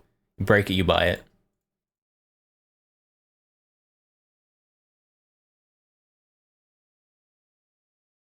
The ejector broke? Oh, that's not too bad. It could be worse. Panzer? King Panzer? Heard my name, now I'm here. Oh, King Panzer? Is this your shotgun? Made by Panzer Arms? This is King Panzer's gun now. It's canonical. The Panzer Arms G3 shotgun abomination.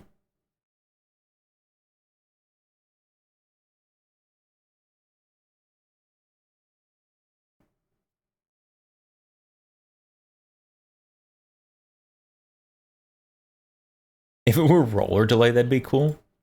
Are there any roller delay shotguns? Roller delay shotgun.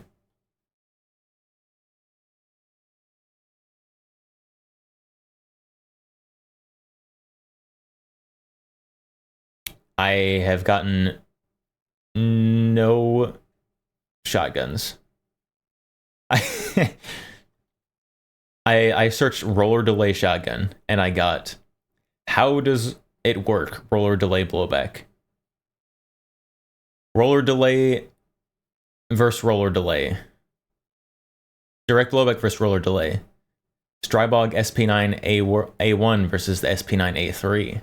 The new roller delayed Kuna. New Springfield Armory Kuna. Why am I getting Kunas when I search for roller delay shotguns? Wikipedia. List of roller delay firearms.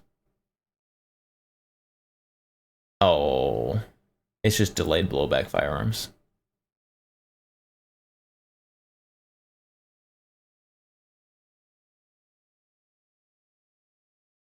Lever delay. Roller delay. Calico. True.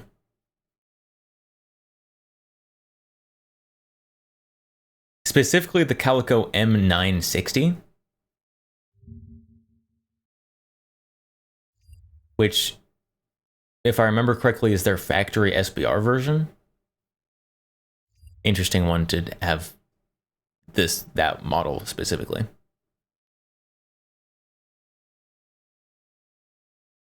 Pet gun. Stroke it long and hard. Which one? Which one am I stroking long and hard? It wasn't very specific.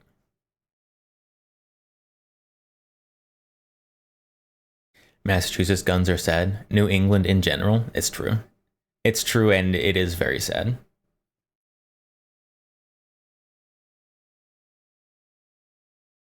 It's too bad Kirsha's gonna go live in the commie New England. Hopefully her Vector is still legal wherever she ends up moving to.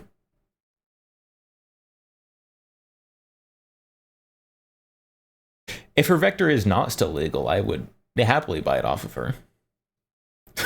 I'm gonna have a collection of content creators sold off guns.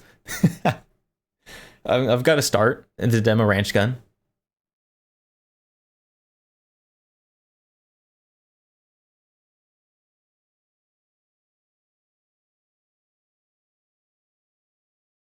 Isn't she trying to move back to New Hampshire? I don't know.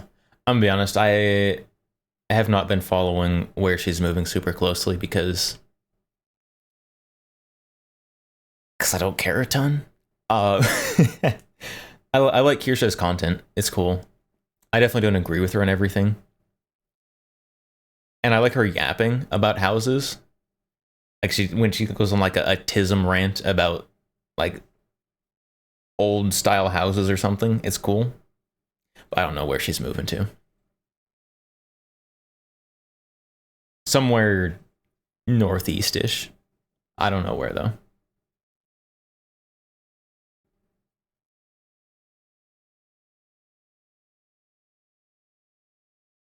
A scary assault double barrel. Oh, you already shared this one. We already looked at this one. We already looked at this one. Mods, get him. Wait. Wait, he's a mod. Hold on.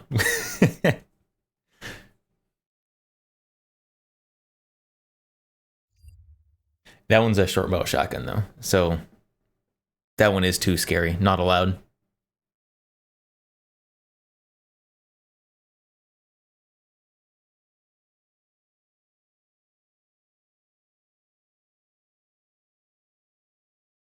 Painfully aware. Can't go anywhere out of state without being afraid of those laws. Yeah.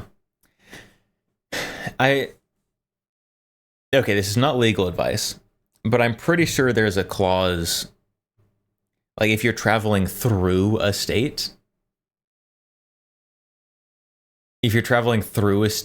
that bans your guns, I think, don't take my word for this, but I think that theoretically it should be okay. As long as your final destination isn't somewhere, it's okay. They abolished that clause. Oh, well. Well, yes, but actually no. Yeah, that makes sense.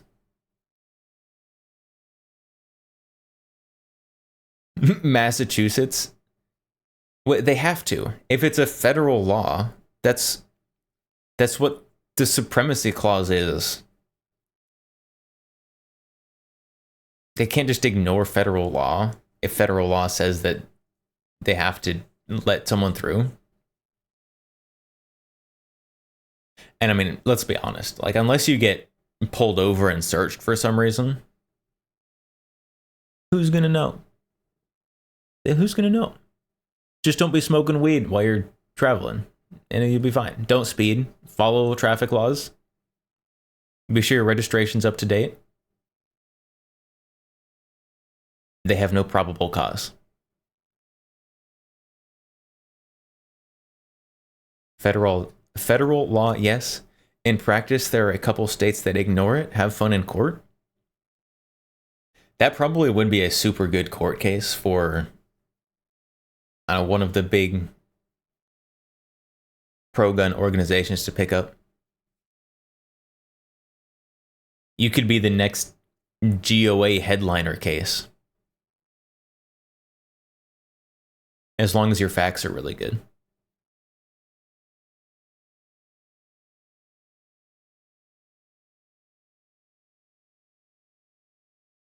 They can't, and yet they do, and they get away with it.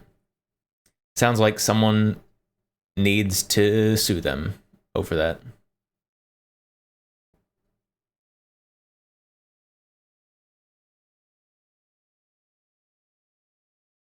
Basically, you have to treat it like you're smuggling. Let's be honest, though. Smuggling would be super easy. I wouldn't do it because there's still risk involved, of course. And it would not outweigh my risk versus reward scale. But if I was going to smuggle, I'd be really good at it.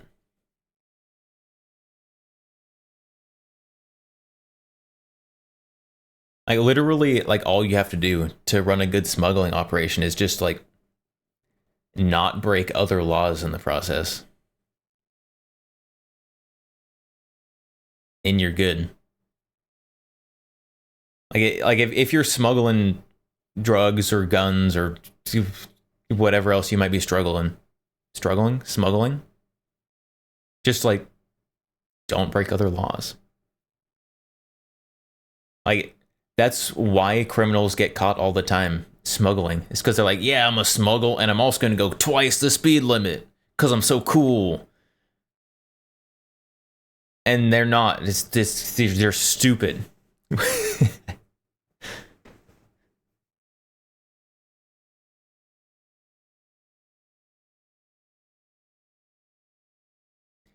You'd probably win after sitting in jail for 5 to 15 years while it works its way up to the top.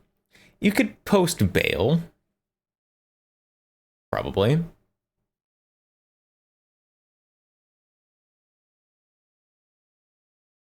You would have a hard time being employed, probably.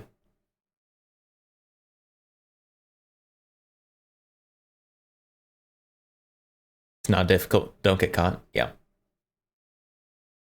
Which, disclaimer, chat, don't go do smuggling crimes. I was not giving instructions on how to do smuggling crimes. But the people who get caught smuggling are low IQ individuals.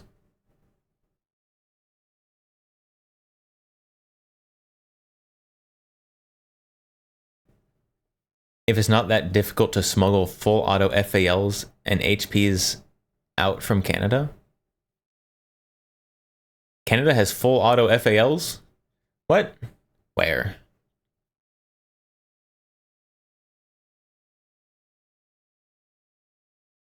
As I say, don't commit a misdemeanor while committing a felony. It's true.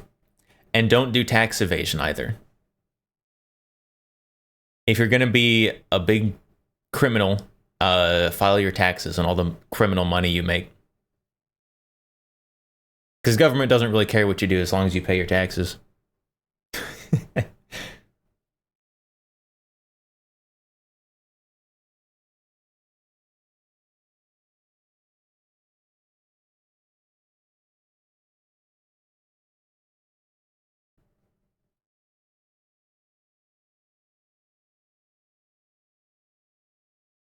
Don't do that. Not worth the stain on your record. And don't buy solvent traps. But what if I need something to catch my solvent? But then I'm going to sell my drill and all my drill bits so that I couldn't possibly have intent to build a solvent trap suppressor. The toaster has been summoned. Toaster bath was highly effective.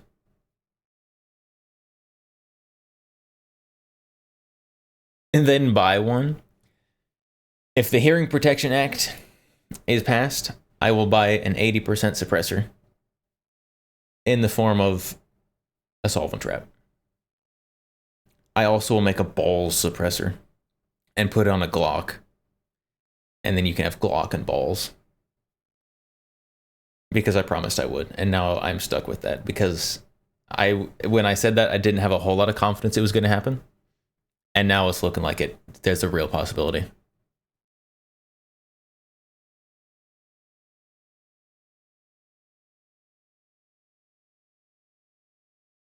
What hearing protection? Hearing protection, what's that? You mean this constant buzzing in my ears isn't supposed to be there?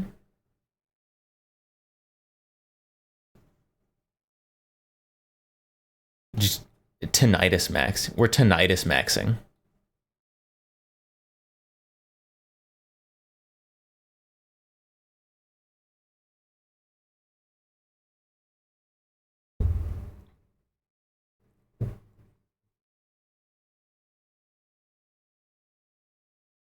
Not service related. My tinnitus is not service related because I have not served.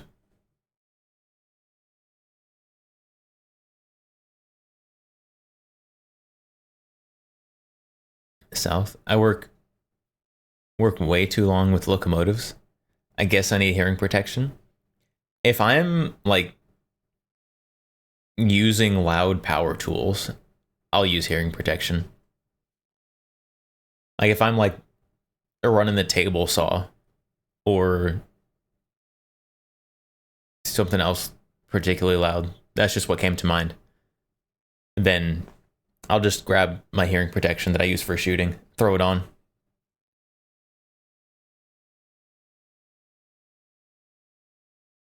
not trying to mess with these loud noises. I still want to hear things in 180 years because I'm a vampire and I live a long time.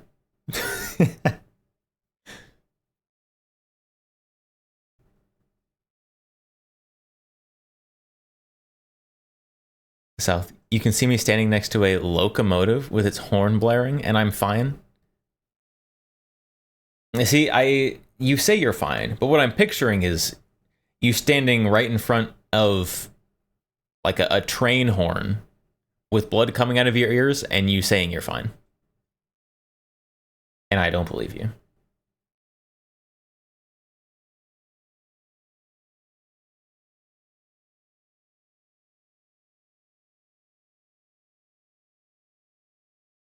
Potato. If grid goes down, I'm not gonna make it. Die from lack of sleep, having no fan.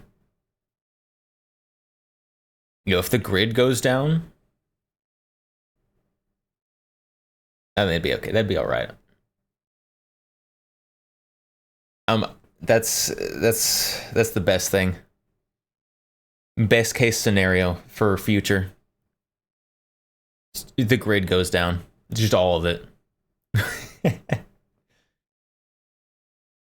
Like there was that giant like Texas like winter apocalypse a few years ago.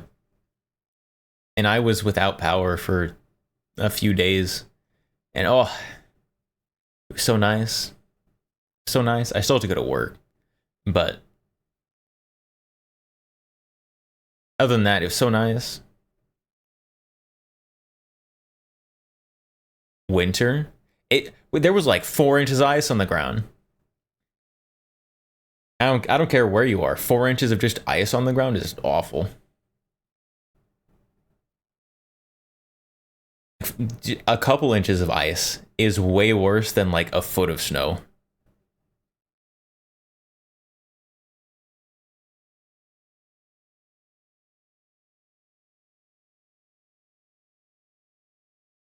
Four inches is too much, some say. A massive, yeah, 2 inches even. Like 2 inches of ice, that's plenty. 2 inches is plenty. 4 is that's ridiculous, massive amount.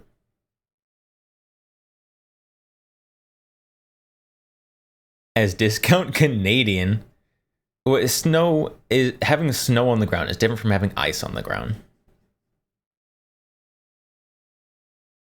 Also, Texas cities have like 2 snowplows to share between all of them.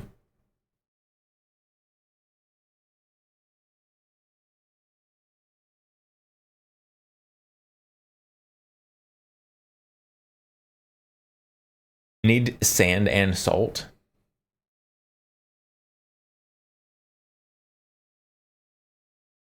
We don't have salt. We don't have salt in Texas. We just use sand. That doesn't work very well.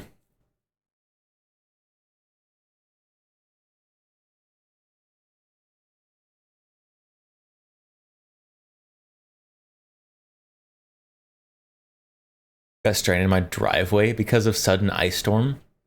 Rip. You should go back inside.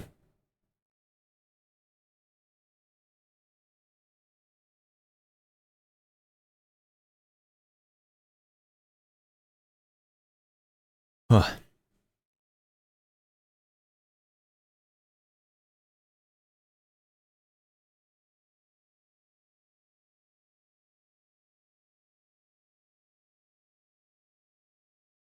I all of a sudden am tired, and I don't know why. Oh, it might be because it's 12:30. Texas doesn't have the resources they need to deal with that problem. That's true. Texas does not have the resources to deal with the cold, just in general.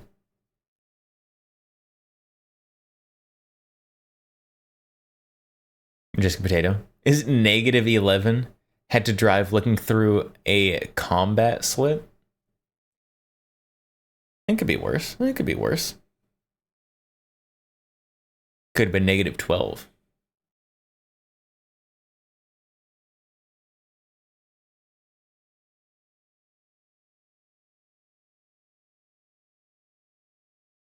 I have lived in more northern places in the past. I lived in Minnesota for a couple of years. Lived in Idaho for a couple of years. Minnesota is much colder than Idaho. Minnesota, eh? Window scraper earned its pay that day. I don't even have a window scraper. I don't have one. If I need to scrape my window, then I don't need to go anywhere.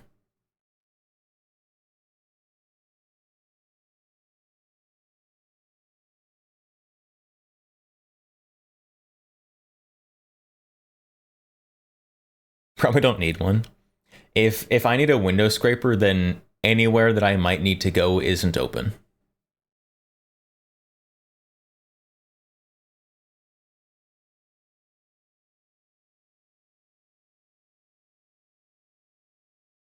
Snow tires? You change your tires in the snow?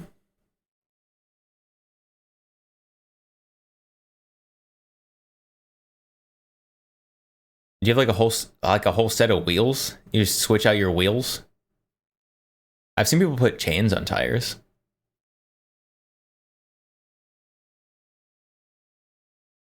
We just keep snow tires on forever? What's the difference?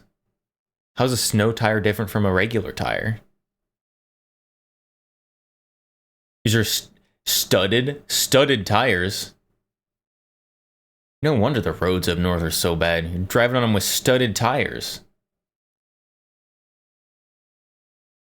It's like playing inside with cleats on.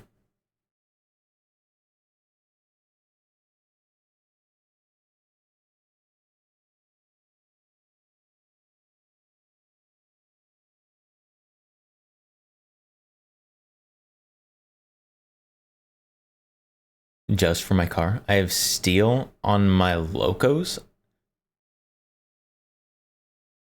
What? I don't know what that means. Steel on my locos. Is that steel locos? It's crazy. Loco is crazy in Spanish, right? I think that's right. I speak Spanish. I'm right next to Mexico.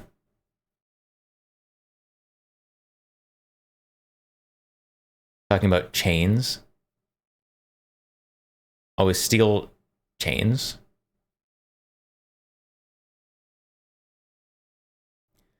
Locomotives, like trains? I thought trains just kept going on their same track in the winter.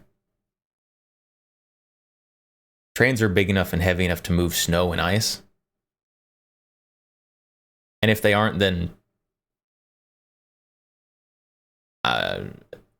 you're out of luck, probably.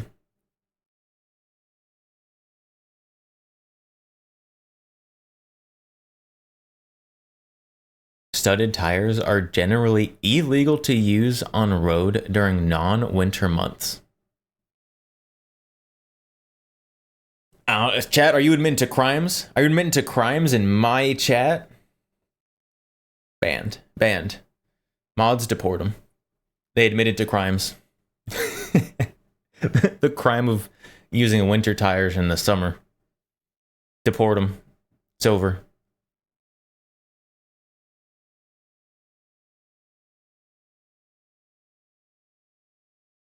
I'd like to jump on the tracks, like the 99th story of the South Tower. What? Who's jumping on train tracks? Huh?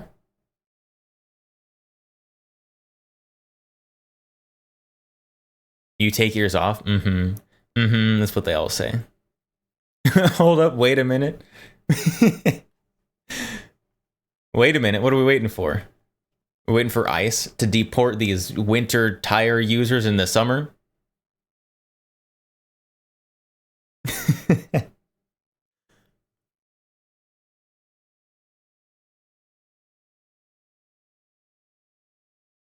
If you just need metal on the outsides of your tires during the winter, then just like wear your tires down faster. If you wear your tires down far enough, then metal starts showing, and then you'll be good. Then you just have you converted into winter tires.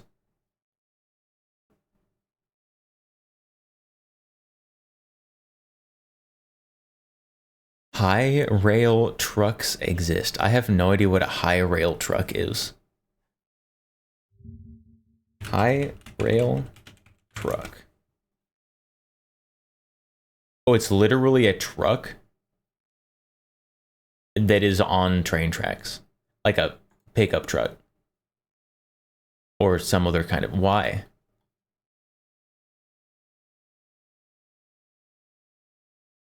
I see that, but why is that?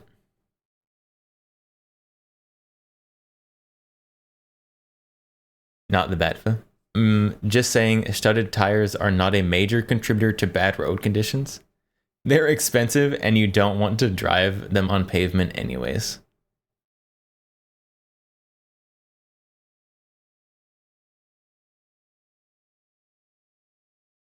They service the track? Maintenance?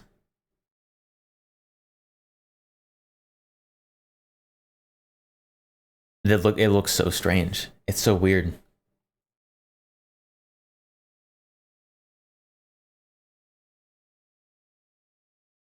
I mean, I guess so. You don't want to take a whole train out to do a little service somewhere.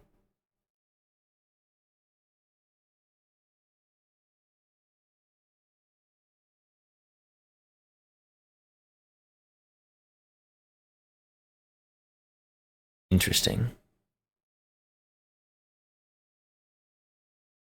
Where I guess it works. If it works, then go for it. I didn't know that was a thing that existed. A conversion to turn your pickup truck into a train.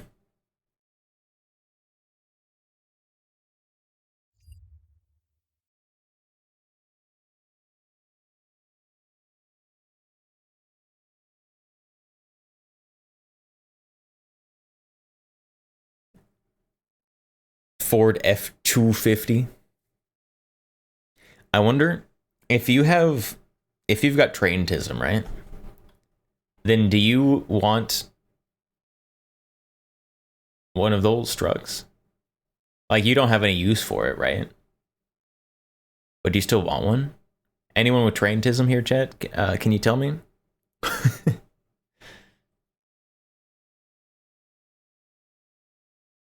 Because, like, I got a bit of the guntism. There's definitely guns that I want that, I'm gonna be honest, I have no, like, practical use for, but I still want it.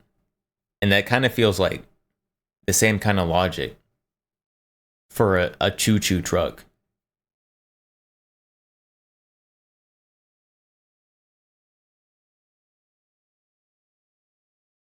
Vast majority of people don't run studs because they're expensive.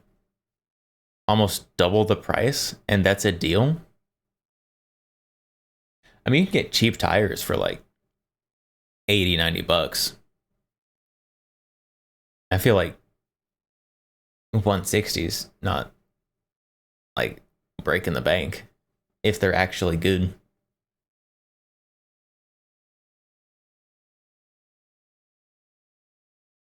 South, you got the traintism, and yes, why not? All right, do it. Get your choo-choo truck. I don't know how much they cost. They seem like they'd be expensive though. Megalum used to want to build a miniature railway on 100 acres of land.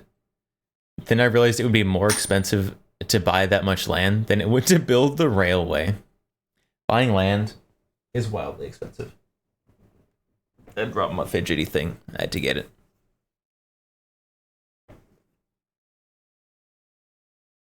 Two times the not cheap price.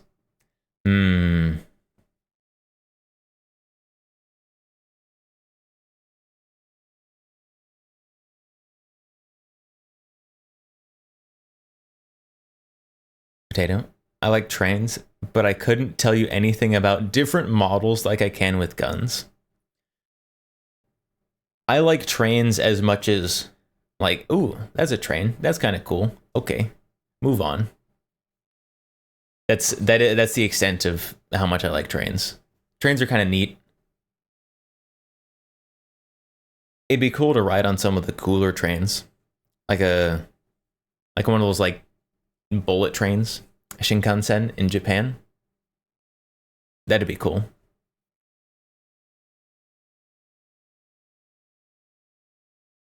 Or one of those like train cruises. One of the train cruises across the states that like stops at different national parks. That'd be cool too. But that's more about the experience, I guess, than the train. So maybe that doesn't count.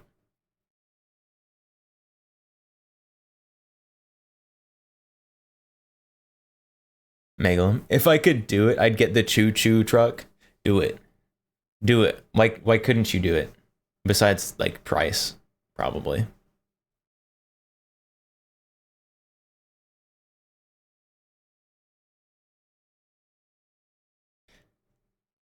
Free, gotta go bed. Blessings, rest well, sleep well. Dream of good things. Dream of your favorite tism interest.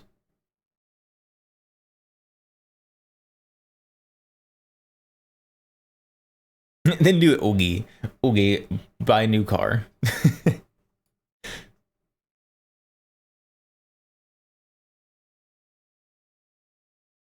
Alaskan Railroads has the train cruises. There's also one that goes between Glacier and Yellowstone and stops at a couple of other places, I think.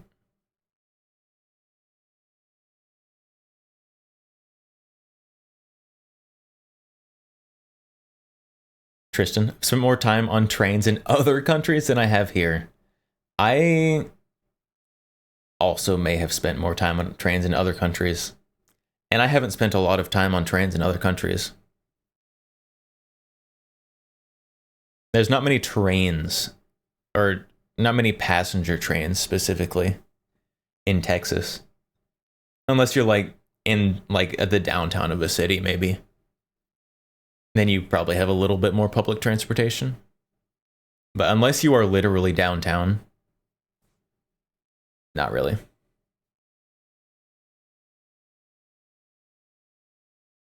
But I don't know, if you spend a week in like the UK, you'll probably spend as much time on trains as you would in your whole life in the States.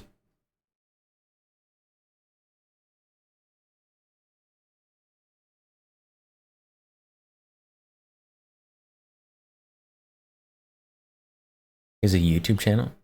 It's not just trains, but it appeals to my tism. What? Solo travel Japan.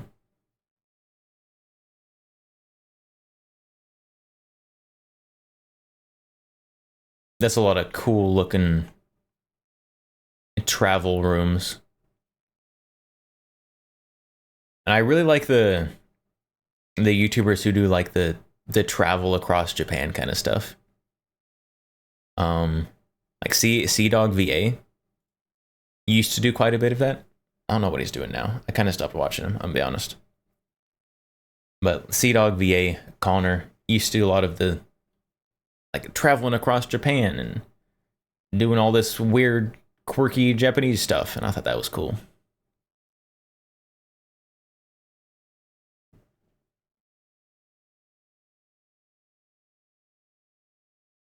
The railroad museum in Galveston used to be cool.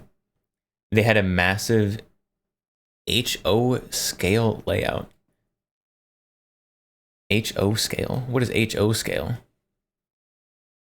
And you had to ride one of the steam trains through the city. That'd be cool. It better have been coal powered.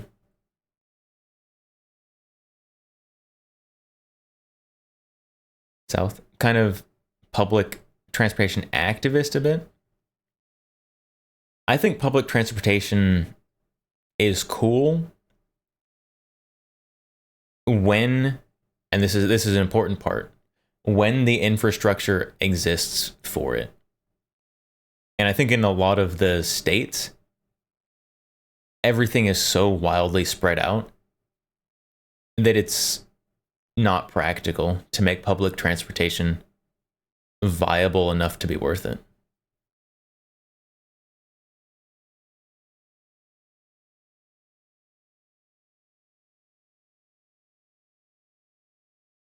Dream of shoveling Xenos heads? What? What kind of weird dreams are you having?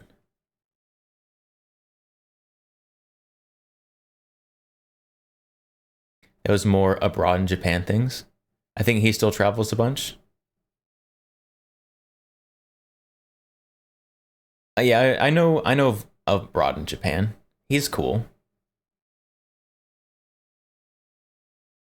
His personality's a little weird though. Like not in a bad way.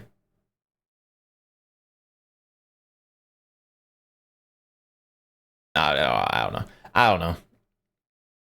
I never really clicked with it.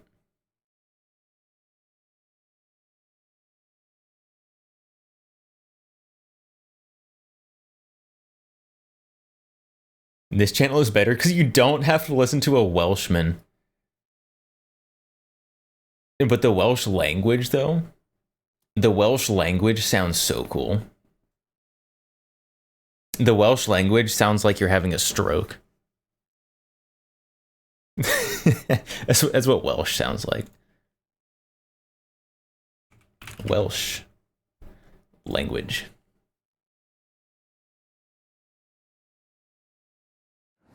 Fe enw I di Hywel Gwynryn a dwi'n gweithio fel darlledwr i'r BBC Cymru ac yma yn y brifddinas yng Nghaerdydd ydw dwi'n byw ac yn gweithio. Ond mae'r daith yn cychwyn nôl yn 19... Welsh sounds like I should be able to understand it, but I don't. Because almost all of the sounds exist in English, except for the...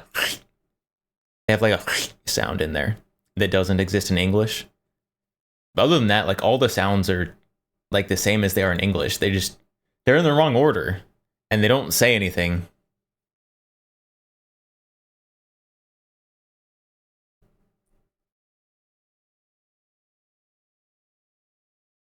Apparently, a lot of sushi places stopped with the conveyor belt. You just order now and they bring it to you. There's like a sushi conveyor belt chain that I've been to before. I don't remember what it was called.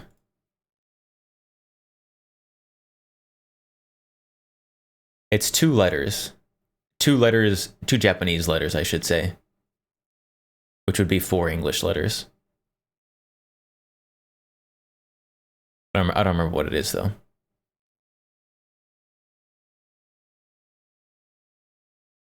The conveyor belt sushi places are cool, though. They're not particularly, like, high-quality sushi, I'm gonna be honest. If you're looking for high-quality sushi, don't go to conveyor belt sushi.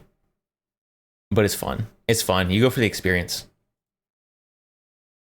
Kura? That sounds right. Kura?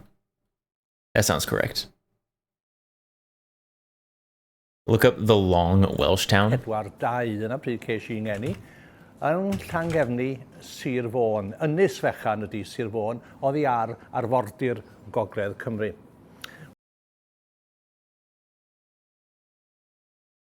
Now today we had a big contrast in temperature across the UK, just 12 degrees over coastal parts of eastern England with cloudy skies, but in the sunshine in northwest Wales at RAF Mona, just up the road from Llanfair Pwllgwyn, Gellgorgera Cwndrobwll, Llantysilio Gogogoch, the temperature got to 21 Celsius.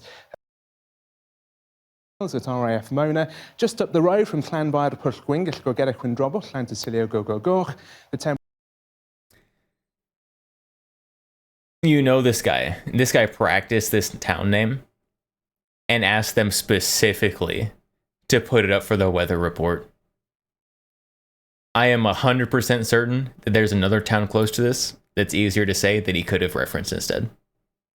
At RAF Mona, just up the road from Llanfair Pwllgwyn, Gellgorgera Cwndrobwll, Llantysilio Gogogoch, the temperature. Silio Gogogoch.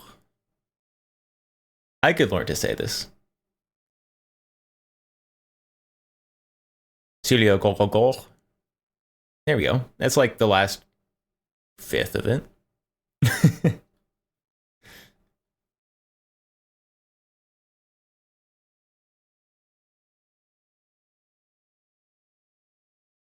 The LAN sound, is it FF? The LLAN, that makes sense. They need to replace the conveyor belt with hot chicks crawling by, covered with much higher quality fish.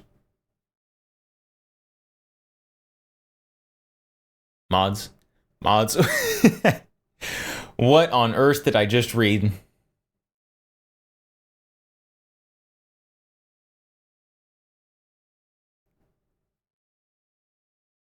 I need cake chat on the screen.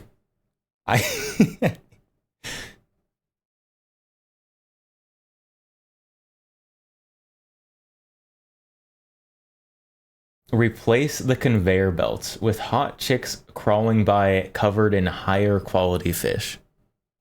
Just gotta let that one sink in there for a second.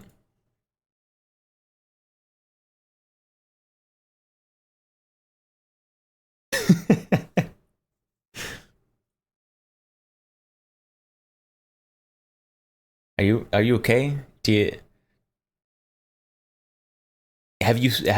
How long has it been since you've seen a woman?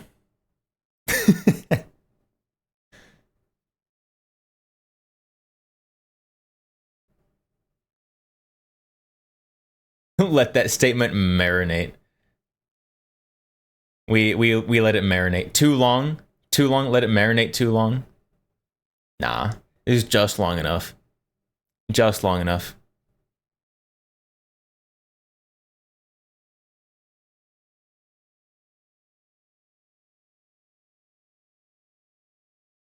Welsh reminds me of how German mushes multiple words together into some absolute nonsense like that I absolutely will not try to sound out.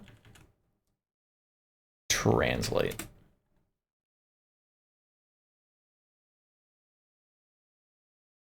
Into English. プロファーアルコールタバックシュスワッフェンウントスプレングストフ That didn't translate into anything. Oh. The Bureau of Alcohol, Tobacco, Firearms, and Explosives. That's not all one word. They have spaces in it.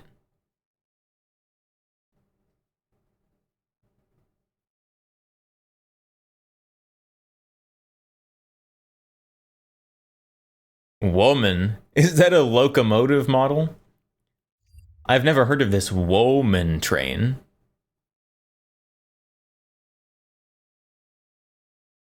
It's probably coal-powered.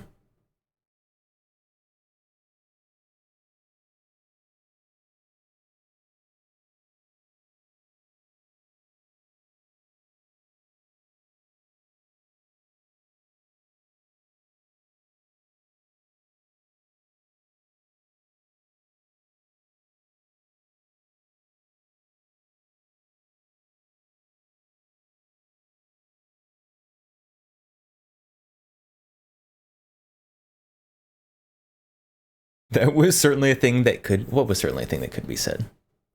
I don't know what you're talking about. Actually, I don't know what you're talking about. I forgot. The brain fog happened, and I lost whatever train of thought I had. It's gone. It's gone. It's over.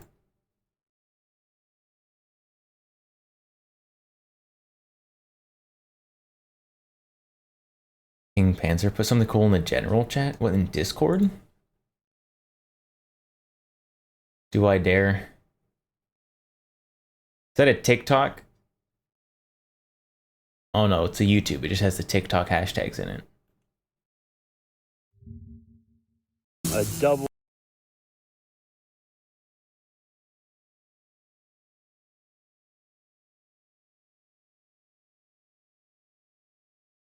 What is this? Woman being coal-powered? I don't see anything wrong with that. Tristan, you're going to take advantage of the cake chat while you can? You're going to put all your super down bad comments in the cake chat?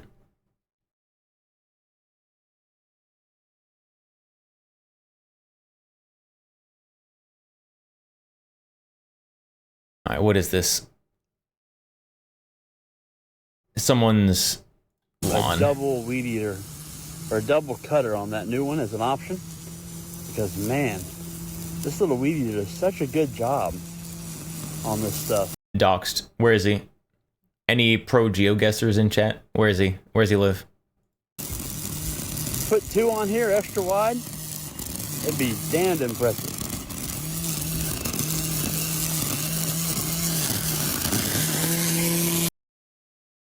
That's kind of cool, though. That's kind of cool, though. The RC truck with the... whatever he's got jerry-rigged on here.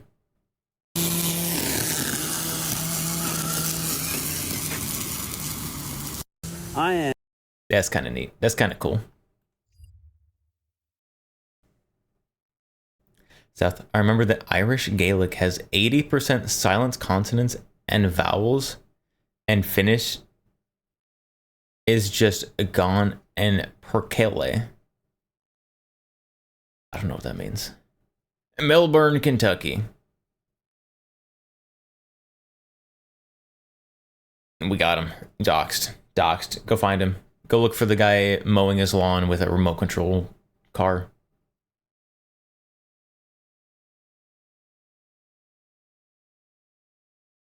Pet gun. The ugly Taurus. This Taurus is beautiful. Take that back right now.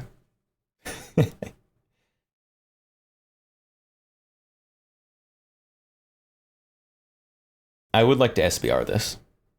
And also get... I don't... So I need to get the stock. I need to get the proper folding stock. I also... I don't really want to, because if you're going to modify this gun to the actual SMT that it's supposed to be, then you have to take a saw to this aluminum upper, and I don't really want to do that.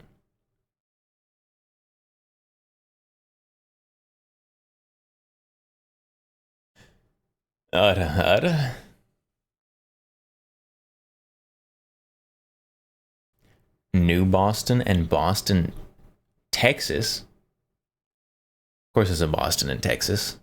It's probably better than the other Boston.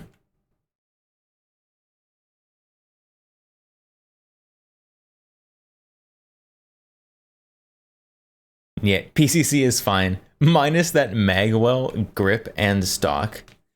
So I definitely do need the folding stock. But the forend, I don't know what to do long term. So what I've been considering, there's two options for the forend for this thing. One is, where is it?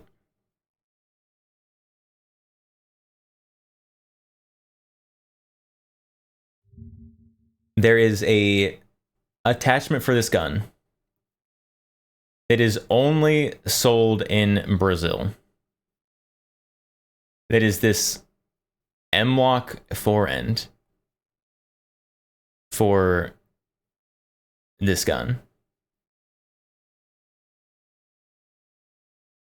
which would be very hard to get. But they look really cool. See if I can find a picture with it real quick.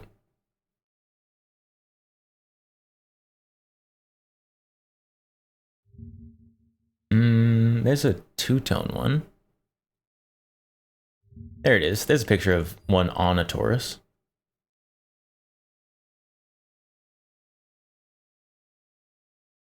See, look at that. See, look at that forend on this gun. This is with the correct stock, with the forend. This one has the curved mag instead of my kind of Frankenstein in their mag.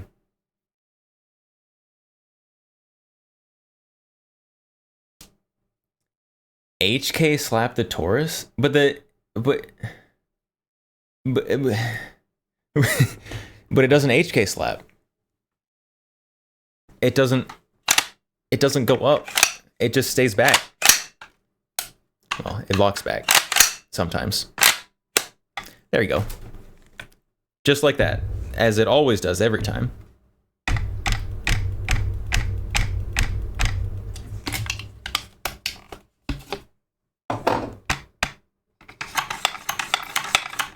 How do I slap it? You slap the side of it like an AR.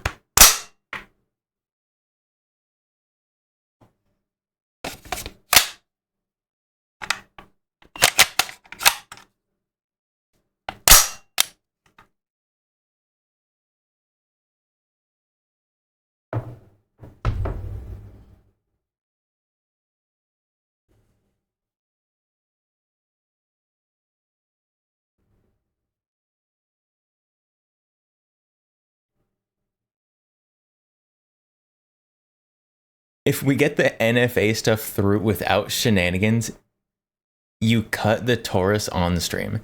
If I SBR this, it will be done by a professional and not me with a hacksaw.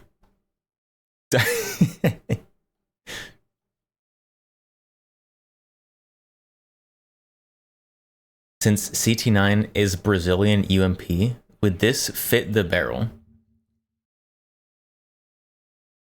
I don't know.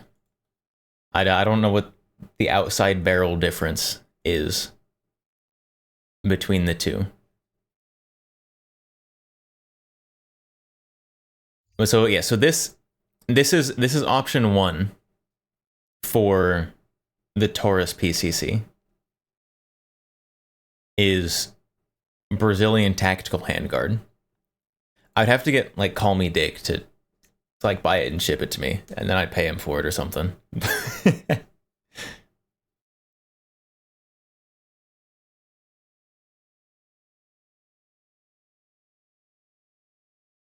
because they only sell it in Brazil.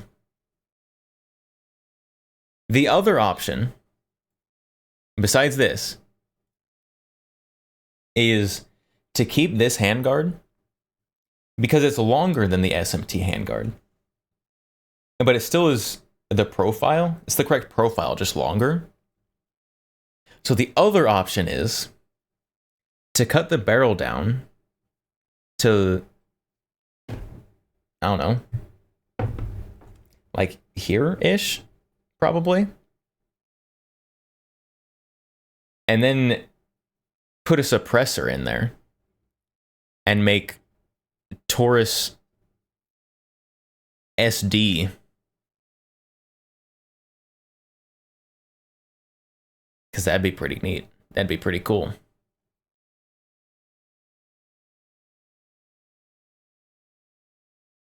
Probably the furthest you could cut the barrel back is to like there, because charging handle. But like cut the barrel back to like here, stick a suppressor in there. That'd be pretty cool. That'd be pretty good.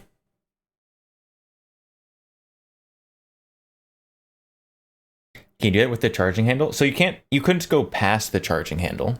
But you could go back to, well, you probably have to cut it to here because threads. But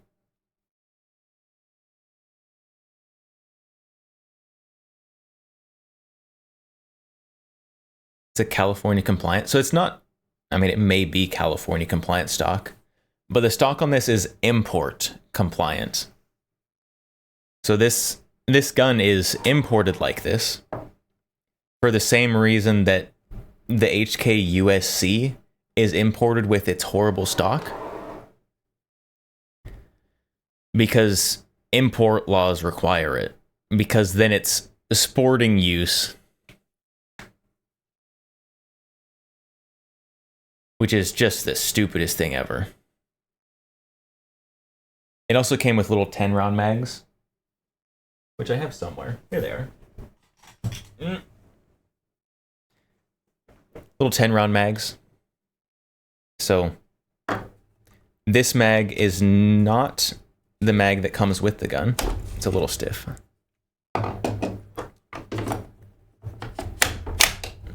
That's the mag that comes with the gun. I modified the inside of the mag well so that also can take FAME SAF magazines, because I really just wanted to use the most expensive magazine I could find, apparently. So that's what this is. This is a Chilean FAME SAF magazine. Because the Taurus SMT is a few lines derivative from the FAME SAF. I need to modify that a little bit more. Magazine's still a little too stiff. So, Taurus, well, way long ago, way forever ago, way back in like the 80s, started making licensed copies of the FAME SAF.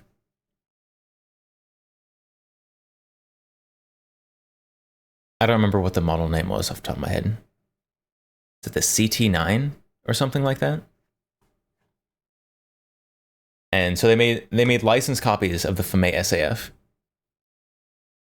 And then after a while, they're like, we need to modernize this a little bit. And they did. And so they made basically a second generation that has more modern features. Is it the CT9? It's got to be the CT9. No, wait, this one. This one is a CT9. Oh no, what's the Taurus one? The SMT. SMT came before this. FAME SAF. What was the bridge one? What was the bridge one called, chat? Oh no. Oh no. What was it?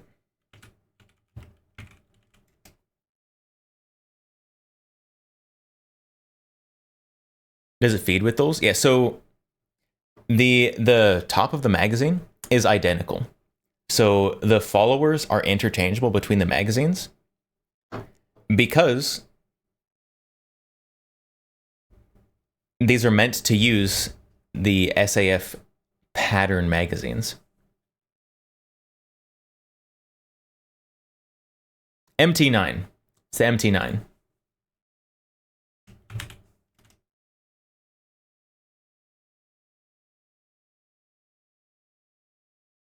So Taurus, I started with FMA SAF contract guns, moved to MT9s, that's the Taurus version of it, modernized the MT9, and then modernized it again into the SMT, and then imported it to the US for civilians, like this, with the shorter mag.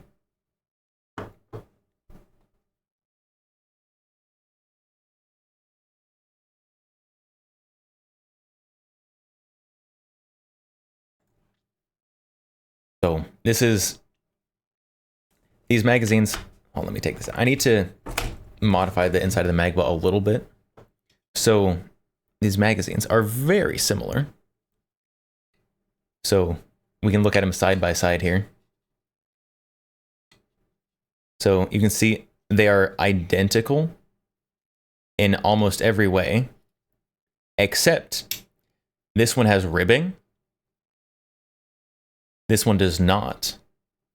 Other than that, these are near identical in dimensions. And so, what that means is, or what that meant is, when they imported this, these are the magazines that it's supposed to use.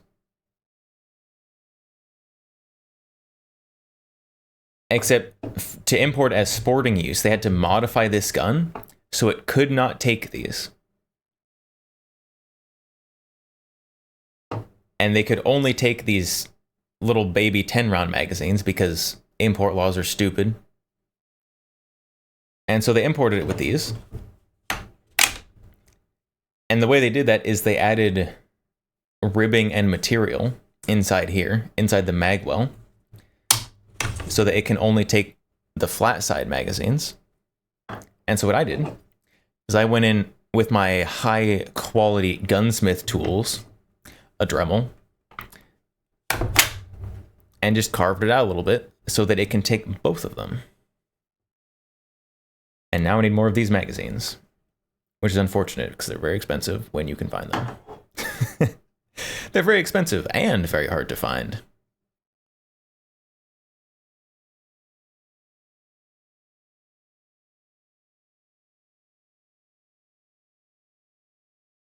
By awesome, I mean your work. It's acceptable work. It's passable. It works well enough. I need to do a little more work because this fits and it functions, but it's a little tight. So I need to take out just a little bit more. Not a lot though.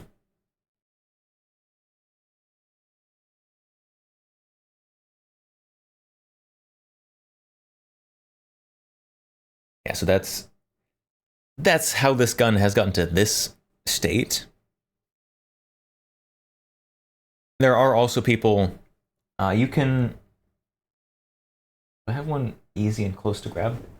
You can also modify, if you wanted to, instead of modifying the magwell, you can modify Colt or Uzi mags to work in here as well. Then you're modifying the magazine instead of the magwell. And so you can modify one of these to fit in here. They do fit. So you have to add basically the locking tab on the back. Zoom.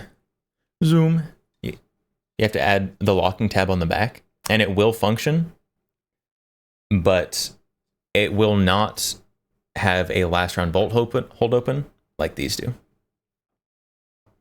The Fame SAF mag does work with the last round bolt hold open. This does not. But Colt mags are much cheaper and more plentiful, and that is another way to do it.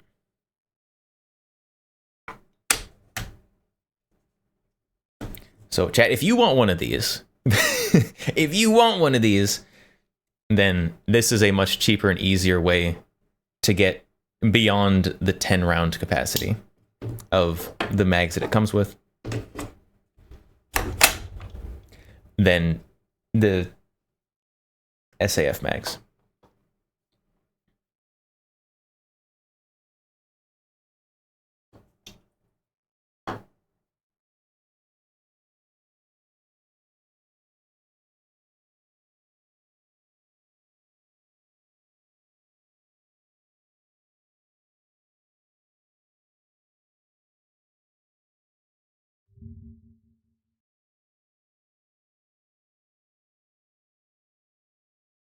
What is this you're sharing?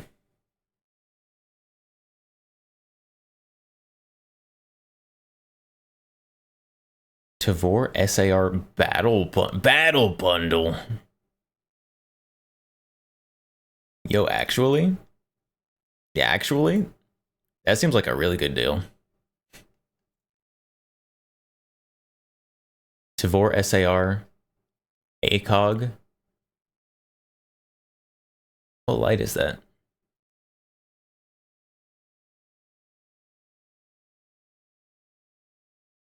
Surefire. Surefire Turbo Scout Light Pro. Okay, MSRP 1900. Out of stock. They finally got him out of stock. It is a pretty good deal, though. Hey, Helldiver's gun. If I didn't already have a Tavor SAR, I might get that. And then promptly remove all the battle bundle pieces from it and put them on other guns.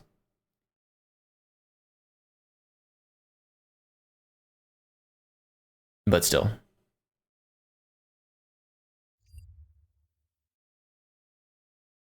That is a very good deal.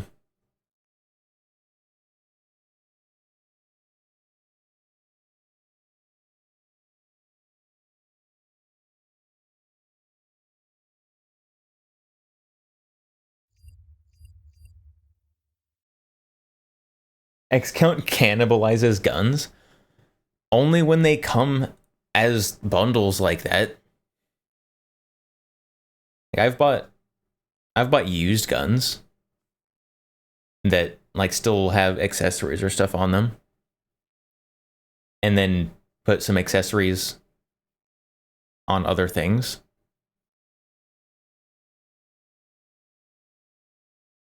Get rid of scope, put hollow sight on it. Yeah, so the ACOG would probably go on something else. I don't know what. Something else. Got a lot of things that would be cool with an ACOG. I don't know what though. There's too many options. Put an ACOG on the 635 carry handle. Fixed magnification on a super compact 9mm subgun.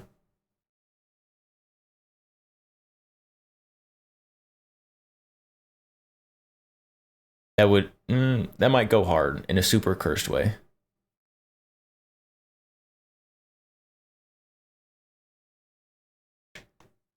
And bundle option has choice between EOTech or ACOG. I mean, you definitely choose the ACOG, right? Especially if they're the same price. ACOGs are generally more expensive, right? I don't know how much EOTechs cost anymore. They're not the same price? Oh, well, never mind then. Not the same price? Weird website bug? Well, that's dumb.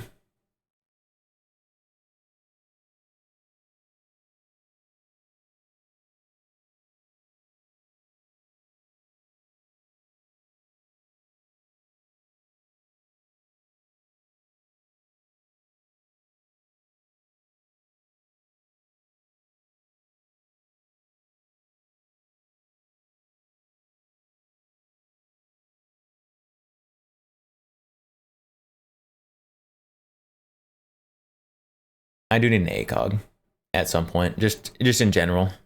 I need an ACOG to put on. I don't know what, I'm gonna be honest. Something. Honestly, if I had an ACOG, I probably would be putting it on stupid things. I'm putting ACOG on my Beretta Neos pistol. Because I can.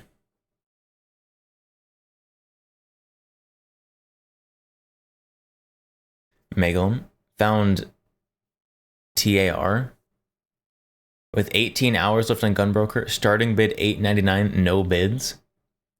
Probably people waiting to snipe it. Or it's from a not very reputable seller. Some new seller. That's also possible.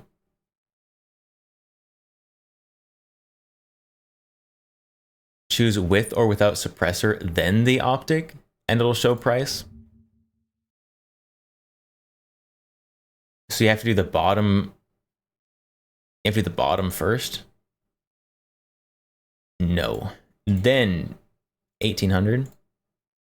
2250. Okay. That is a significant price difference. 2700. Oh, and it comes with a silencer co-suppressor.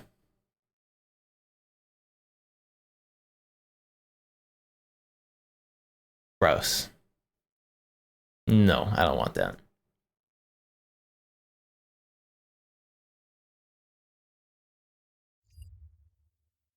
Nobody buy a silencer co anymore. Friends don't let friends buy a silencer co.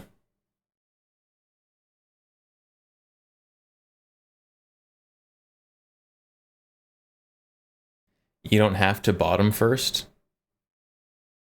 Pause. Price won't update until you've done both. I see, I see.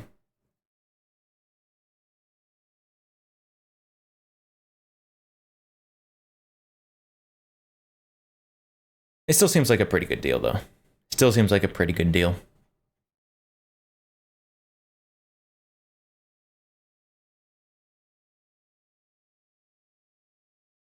Why is Silencer Co. canceled? Because allegedly, of course, Silencer Co. allegedly was lobbying against removing suppressors from the NFA and only reducing the tax.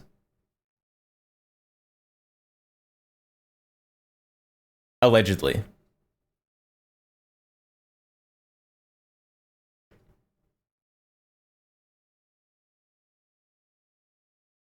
But yeah, because they were lobbying against the complete Hearing Protection Act.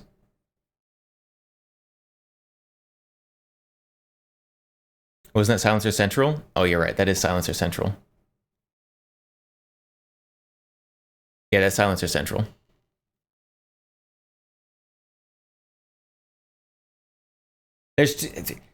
Silencer companies need to come up with better names. Just stop calling yourself Silencer or something. Silencer Shop, Silencer Co., Silencer Central. It's probably more. They aren't the same thing. I know they aren't the same thing. But they need better branding. Just all of them in general. Any business that starts with Silencer, just don't. In terms of branding. Silencer Co. is okay. Silencer Central is not.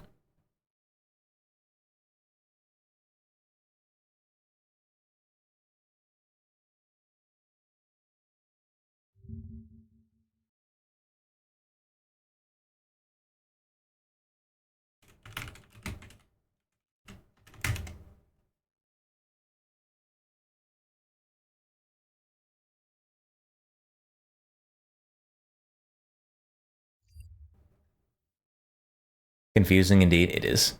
It is. Corporate needs to define the differences. They're the same. I mean, they're not the same. They're not the same. Because Silencer Central sucks, and Silencer Co. and Silencer Shop are cool. But they definitely need to have better branding between the three of them.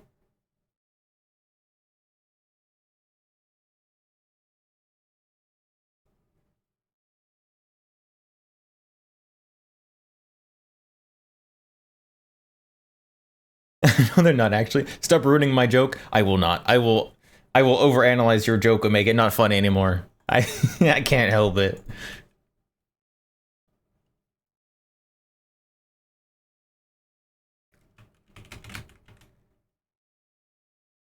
I think probably Silencer Central is still being harassed on Twitter whenever they post things.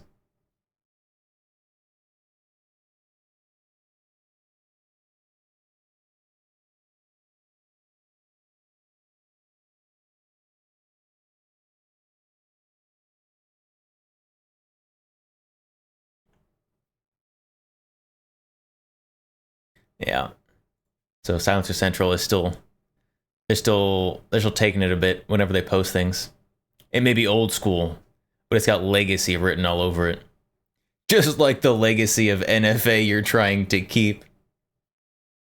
Against freedom of speech too, I see. Don't worry, I'll keep making new accounts.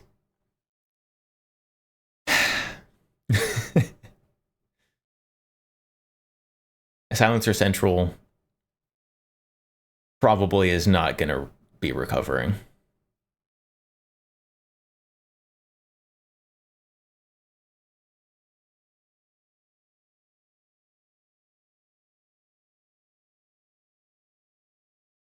Oh, hold on.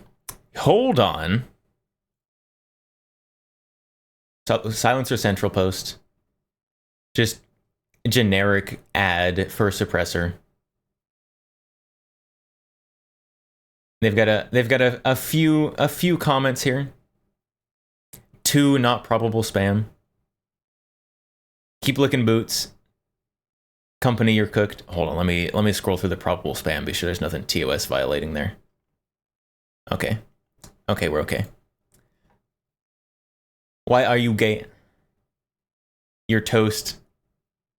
Bro sitting in trash cans. Silencer Central is hiding replies.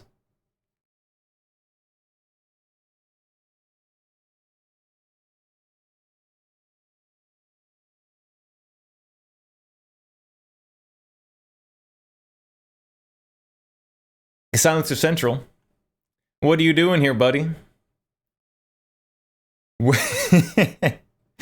Why are you hiding the replies, Silencer Central? Is there something in them, something in the replies that you don't like?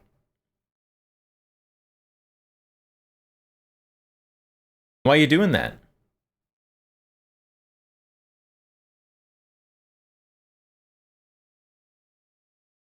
That's not a good look for a company. Hiding replies.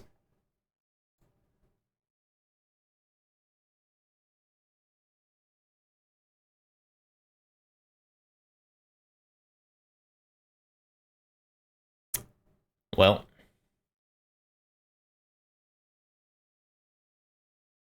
rest in peace, Silencer Central.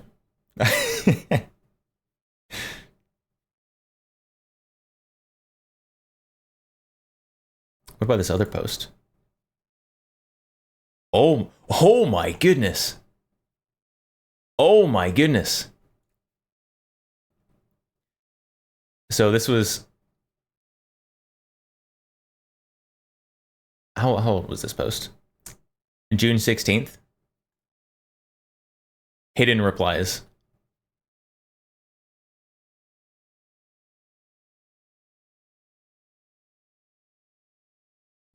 Oh my goodness.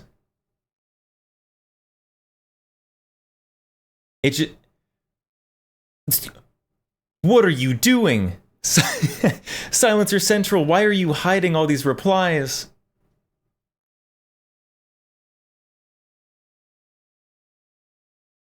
Almost like they're trying to suppress something. That's crazy.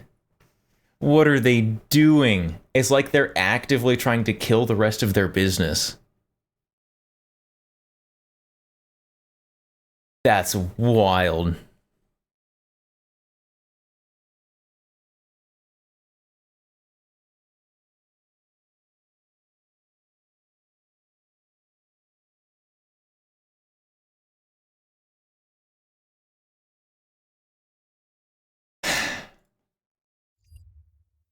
I'm gonna have to make that into a short for sure. that's gonna be a short. Looking at, just scrolling through Silencer Central's showing that they're hiding replies. People love that stuff. People love when companies hide replies.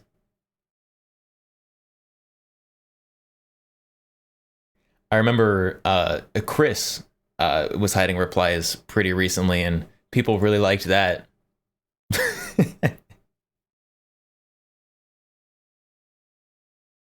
Well, it's good to know that a Silencer Central, along with not standing for the Second Amendment, also doesn't stand for the First Amendment.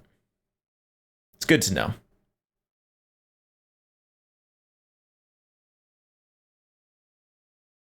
That's absolutely crazy. They're hiding replies. Oh, I'm gonna slap my mic a little bit. It's okay. Sorry about that. It's 1:30 in the morning. Chat, it's 1:30 in the morning. I think it might be about time. About time to call it. We're gonna end on the discovery that Silencer Central is hiding replies to their posts.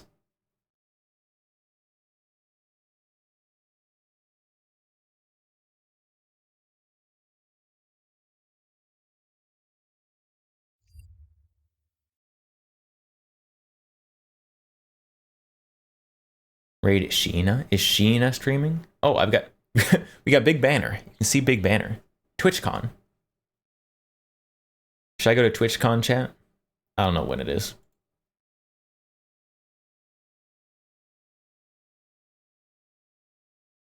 Is Sheena streaming? I don't see her in my list. I also could have missed it because my list is very long.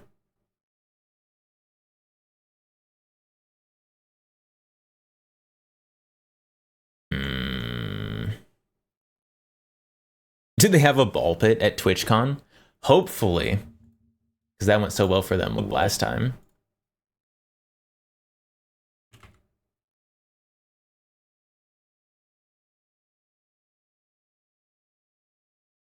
Oh, that's why I couldn't find her.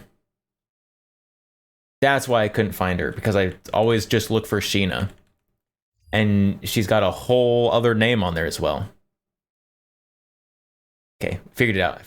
I figured out why I couldn't find her. She is, I don't know what that first name is. I'm gonna be honest, I've never tried to read it. Amanogawa Sheena. That's what we're gonna raid. What is she doing? What is she doing?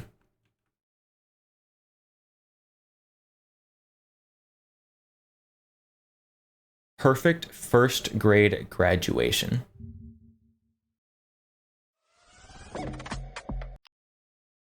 Got ads. I got slapped with ads. I don't know. She's doing a hand cam something. She's doing a hand cam something.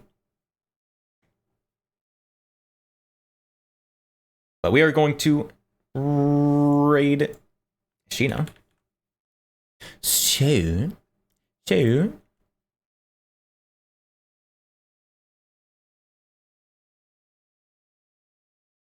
Thank you everyone for stopping by today. I will be back. What day is it? Today's Wednesday, tomorrow's Thursday. I'll be back tomorrow. We'll be back tomorrow. Maybe finally, we'll get something from the parliamentarian about the status of the Hearing Protection and Short Acts. And then we can talk about that. Otherwise, a standard yapping probably. Hey, we talked about the FAME SAF today. Look at that. Wow. Yeah, so that'll be the plan for tomorrow, if that can be called a plan. So I thank you for stopping by today. Until next time, I will see you next time. Thank you everyone for stopping by, listening to me yap, hanging out. Until next time. I already said that. I already said until next time, I'll see you next time. And that's a cringe thing to say in the first place. So goodbye, Megalum, Tristan, Majestic Potato,